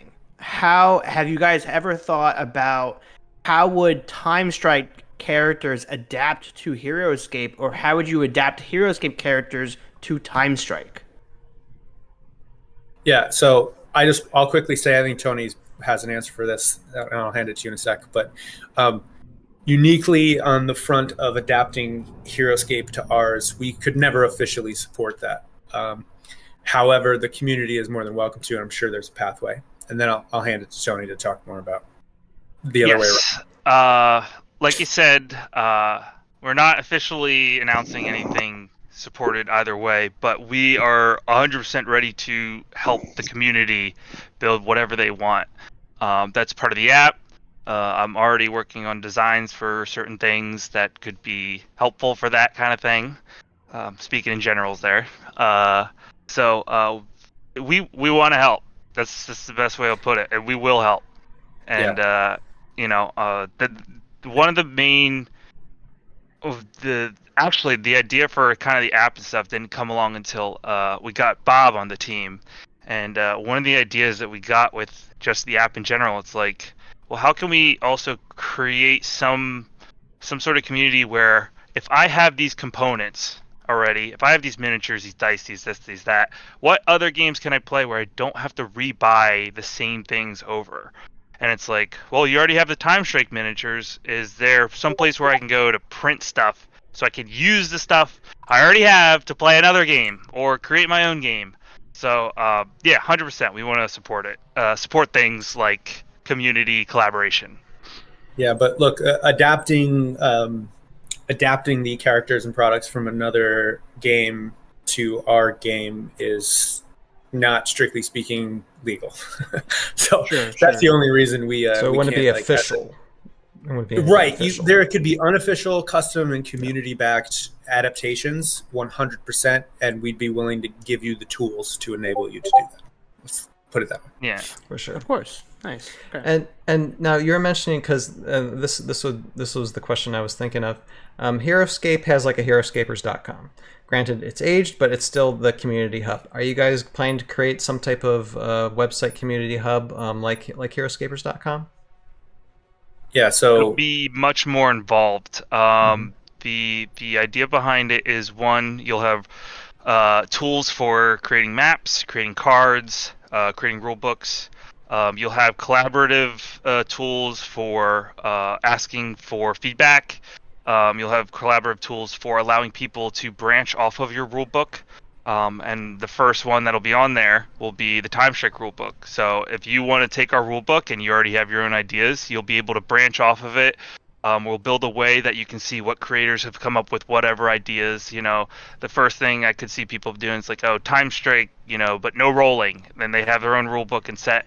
So that you can kind of easily look through the community, and there will be voting systems, and there's a lot that needs to be fleshed out, obviously, with the depth and complexity that we want there.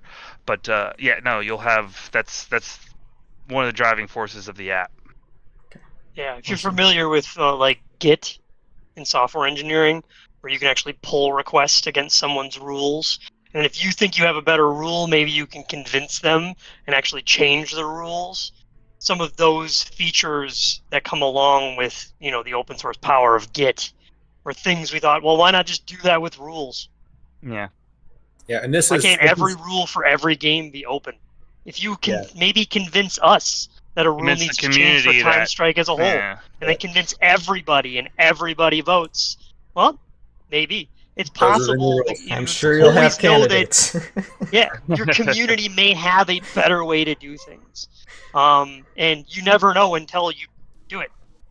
Yeah. You don't know. This is also part of that pathway that I talked about for independent creators. I think specifically for the custom community, what I've noticed lacking today from most tabletop games is there's no pathway for your custom, community created unit or character or rule set to become official canon, to become released by said publisher. And why not? If the community votes and they think it's best, then I think that publishers should be listening to that community. So this hub, this central place where you'll come together and you'll share ideas like this, will also be a place where the community can kind of vote, whether you're creating a custom miniature, let's say a character, and the community votes by buying it.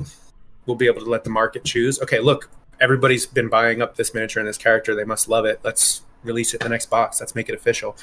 So there's going to be a pathway there to sort of take custom stuff and start to allow it to become official stuff, whether it's, in tournaments or you name it. I think that's super important. We want the community to be able to create their own stuff, and we want them to see that stuff not only become profitable for them, but part of the official game. You mentioned create a character. Is there some kind of character builder system that's going to be developed, or what's is there a? Yeah, we already have one as far as how we scale each point and how it balances the character in general. Yeah, no, I've already got one of those set up for sure. Which I'll see if we can have that available for the Kickstarter for people to go play around and build their own characters real quick. Yeah. I was about to say, how soon do you think this would be up and running? Yeah.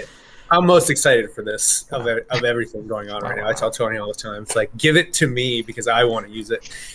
because it's just balanced, right? The characters you create on that should come out balanced for the game, which is it's hard because of the skill. There's always going to be a little bit of just like, okay, I guess this is worth this, because the skills are really something difficult to say.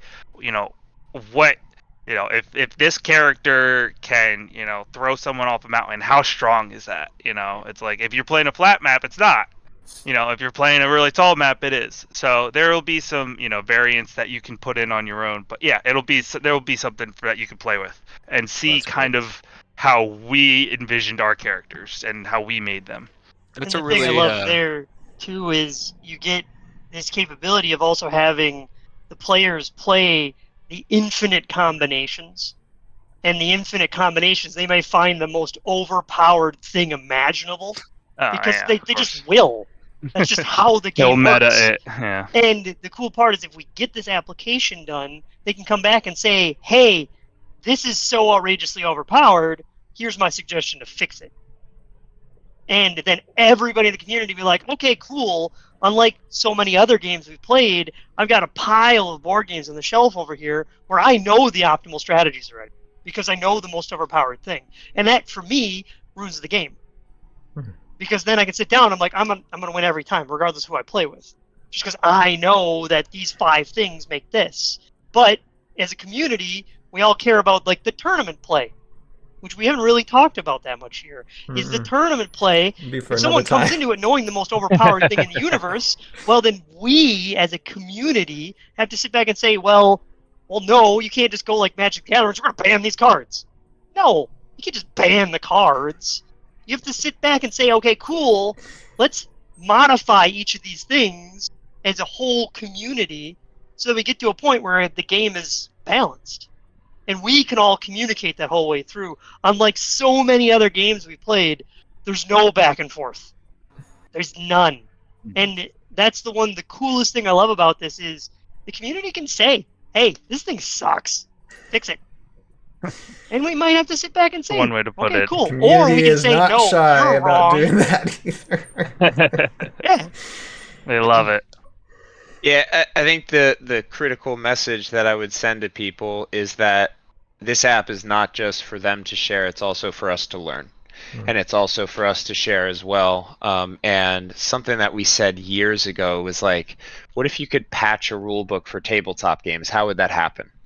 And we think that the Source app will play a pivotal role in that, where we say, well, you got 1.0 with your box of TimeStrike that you got. But guess what? There's a 1.1 where we made minor changes. You can go to the Source app and you can download it, and now you can play 1.1 or 1.5 or 2.0. And all of a sudden, you have rule sets that are evolving, that are getting patched. And now we're treating this and we're kind of bridging, and I think that's a big vision of what we've had for a long time. We're bridging the digital world and the tabletop world while keeping the tactileness and the bringing of people together. And that's something that we just value so heavily. Even sometimes I suggest to Chris, like, what about a mobile app that goes with the game? And he's like, but then they're looking at the app. So we're like, really, we probably will do it one day. I'm not going to say we won't, but right now, it's just really near and dear to us that we want people not to be in their phones, maybe after the game when they're updating scores or something like that, but not while they're in the moment. And this app is not just for us to take, it's for us to give and for us to share, and it's an adventure together. Maybe someday you'll make a hologram version. It's like I admire the... We've talked about lots of things.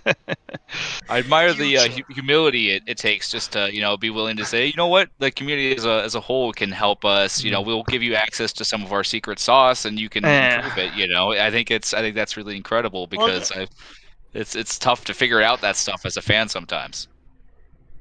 I can tell you that TimeStrike has gone through about 26 iterations, I think I'm on now, and it took me a while to figure out how to take feedback.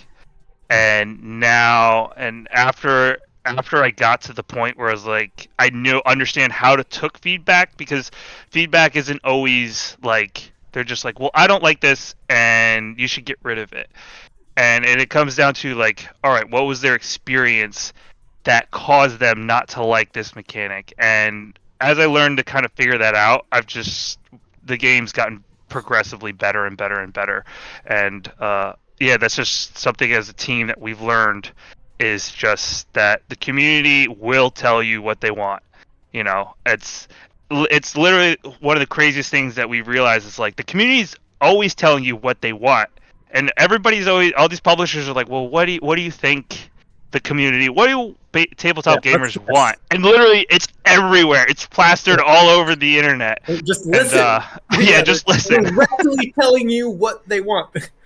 So I think that I think we're uniquely gonna listen better than any publisher you've come across, because that's the brand. That is what the brand's all about. The brand is about, this is a dialogue between us and a community of players. This is not us sitting around cooking up what we think the next greatest thing is and then surprising you with it and then going, well, hope you like it because we're done. It can't be that way. Like we know, and this was, Nick was talking about earlier, but Warcraft 3 was a huge inspiration because they had that custom map builder on there. And that was sort of my first exposure to like community games being created. And I remember I would just play countless hours.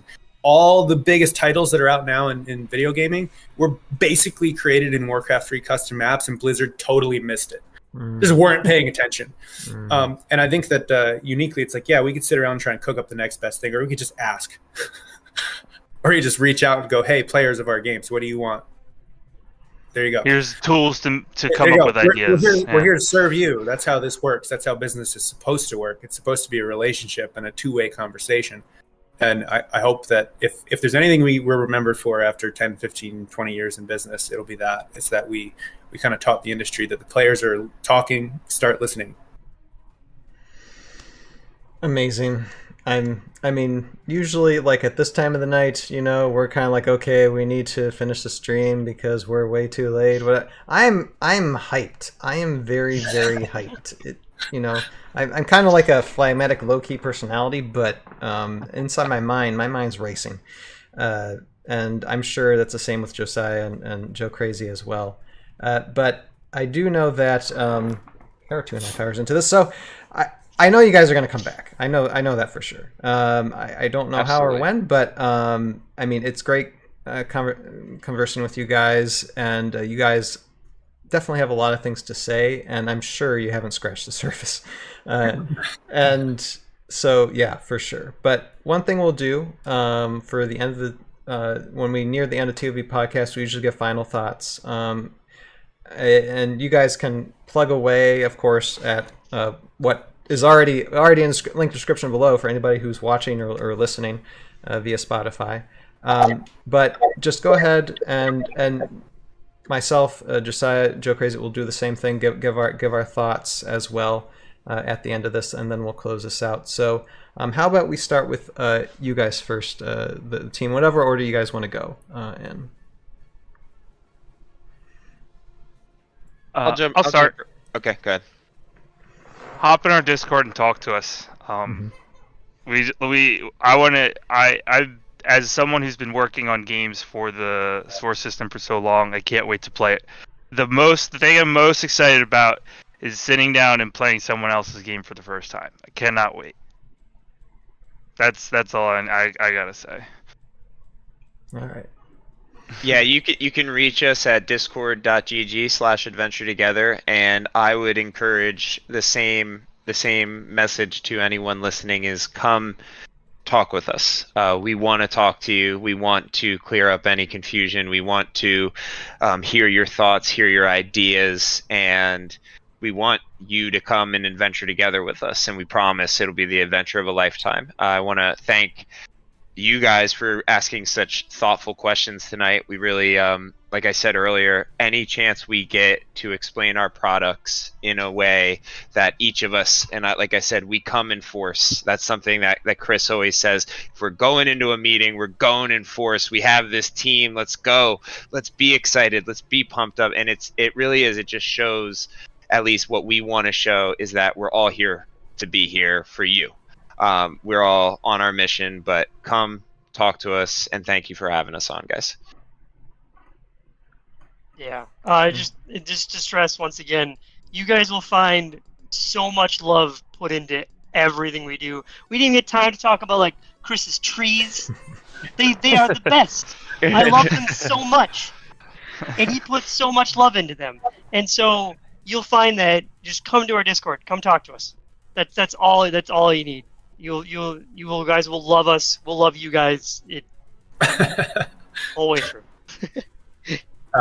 Yeah, I mean, not to sound like a broken record, but I think, ultimately everything in business and in life for me boils down to relationships.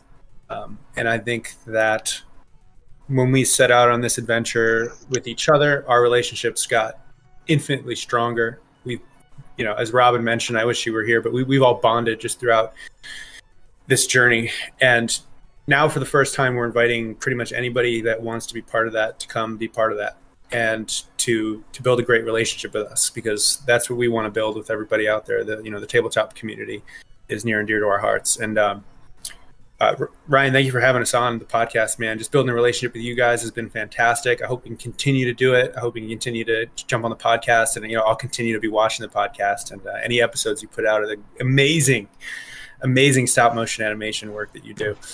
So I am constantly going to be a fan and constantly keeping close tabs on what you guys are doing here as well. So be sure to keep us in the loop too. But yeah, just to echo what everyone else said, jump into our Discord, talk to us, come be part of this adventure. I promise you won't regret it. I promise it'll be fun, and you can count on us to listen and give as much as we get. That's one thing I've seen. You guys are very engaging, and we do appreciate you guys being on so much. And yeah, definitely, we'll be connecting. We'll be in touch. We'll be in touch. Josiah, I want to give your final thoughts, sir, and plug away at your channel. Yeah, I would just love to say that I think the only bounds of this game are your guys' passion and imagination, which seems limitless. So I'm excited about this. My wife's not gonna be excited when I tell her I have an obsession with another hex-based game, but you know what? We'll get over that. No, I'm just talking to you all. Really is showing the product and really kind of convinced. I was like, oh, this looks cool, but I wasn't like invested. But now I'm like shaking my seat. I'm all excited over here. I want to hop on the back of a giant boss or play golf. It depends on the day. But I go by Roguescaper, and I make painting tutorials and other escape-related content and board game-related content on YouTube. And I'm also in the HeroEscape custom groups in GC. We got a new customs release coming October 31st, so you'll be able to see my artwork on the card and some great figures we've been designing there. And I also stream on Twitch as well, some live paints. So that's me yielding my time. Thank you, Josiah. And Joe. Can I quickly jump in and just say that, Josiah, I didn't realize that you had your own painting channel. And if you are interested in the minis, we can get you some of those post or pre the Kickstarter if you're interested. Let's stay in touch. I'll follow up with you. All right, great. Okay, Joe Crazy, go ahead, sir. Yeah. I want to die first so I can be a myth. I'll just do that. I'll just jump off a bridge. Right? Yeah, jump right in the lava. I mean, honestly, anyone that knows me from HeroEscape, I will throw myself in the lava. So yeah, no, super excited for TimeStrike in that sense. Like I said, I've been playing with my friends. We do have a few phone people, just sit on their phones and not really look, even in HeroEscape, there's stuff going on still. Like, we're still playing the game, very engaging, but their mind is somewhere else, and that's fine. It's whatever. But if the game is still going on, they can still be engaged and roll dice and make decisions, and be part of the whole politics in the game. That is incredible. I'm so stoked for something so. I didn't know when you said Battle Royale. I'm like, okay, well, cool. How do you do that? How do you do this? But to bring it into this fantasy world and being able to play with all these different types of characters, and not be like, okay, I got my enemy on my left, I got my enemy on my right, and then deal with the entire of the map just trying to destroy you as well. And being able to mine it and fish and get health and get loot, and that's awesome. I cannot wait to see this in action. And of course, you got this amazing terrain. The whole source system is incredible to look at. Look, you're gonna get all the talking now. I mean, I've been quiet this entire time. Exactly, I'm a joke. Come on, listening to all of you guys. So I mean, you're getting it now. So this is just insane to talk about, and I cannot wait to get my hands on that terrain to play with it. I love playing with HeroScape terrain, and so the fact that it doesn't interlock the same way, and it just kind of puts together, and you have all the sides, and how big the sides you have, what kind of shapes can you make the sides? I mean, it's just so cool. So much thought and love. I mean, I can see it.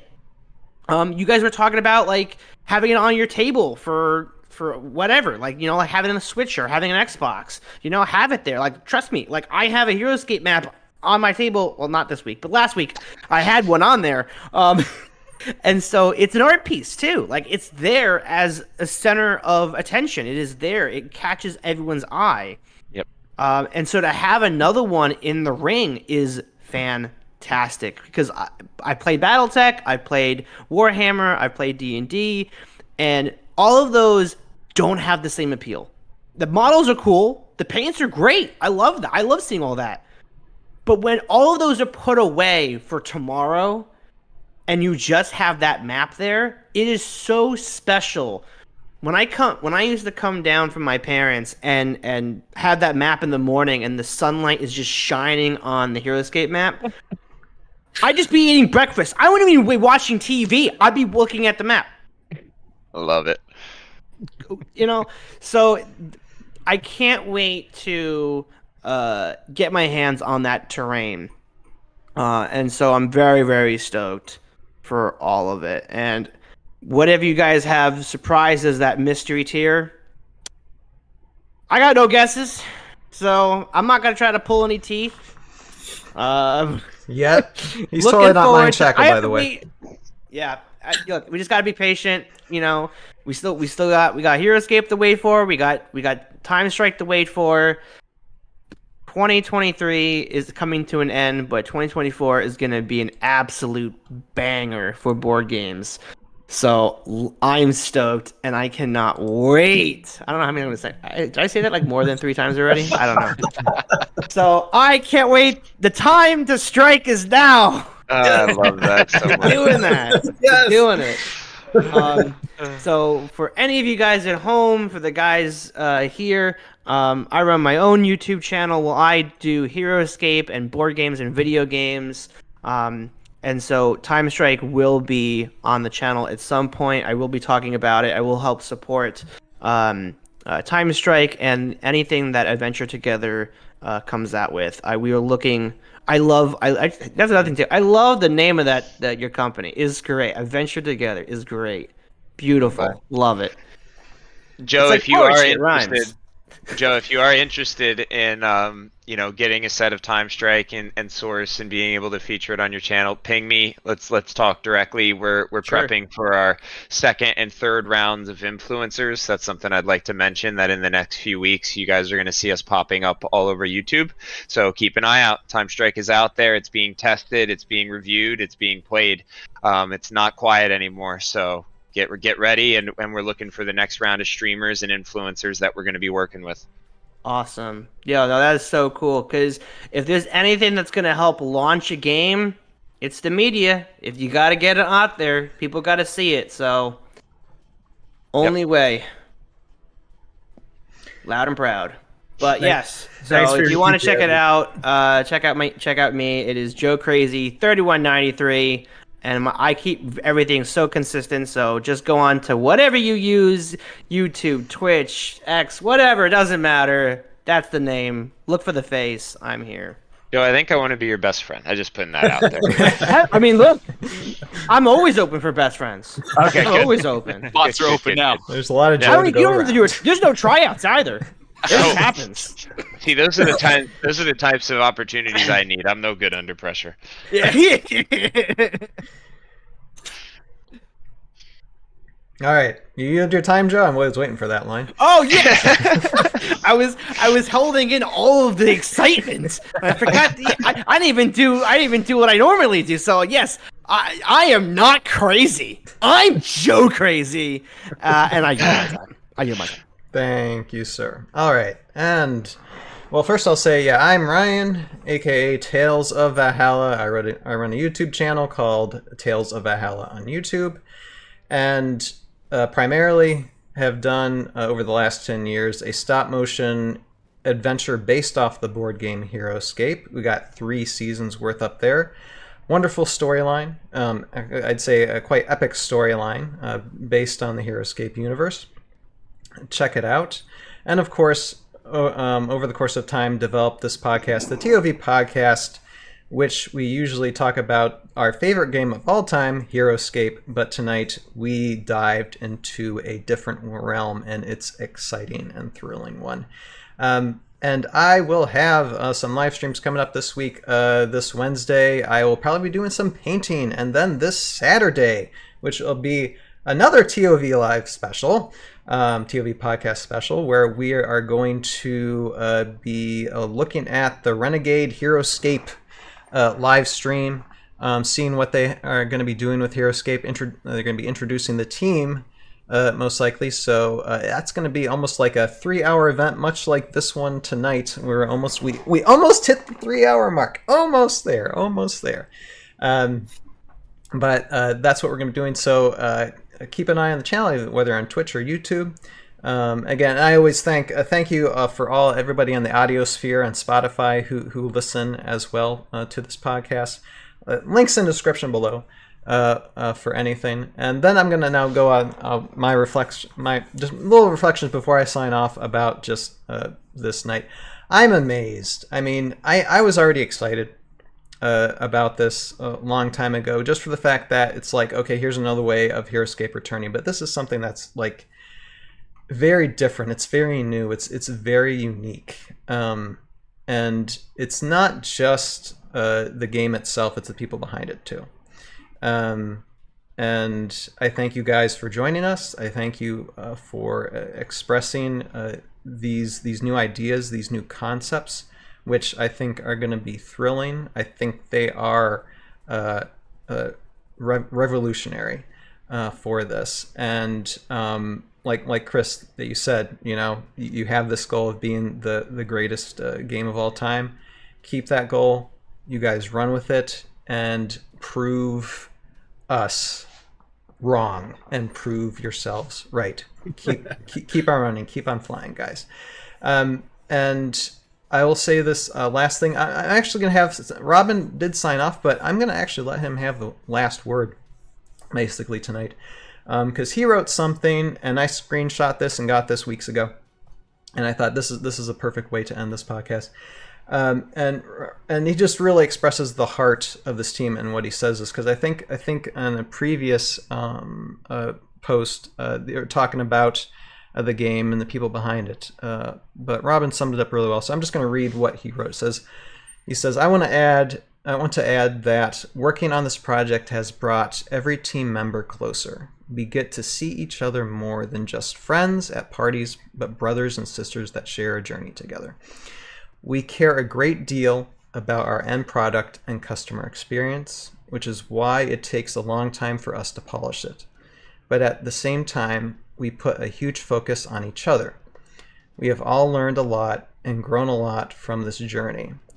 The products we demoed at Gen Con was very different from 2 years ago. From a personal note, I have become a better person from working on this project. Just like this project, I am evolving.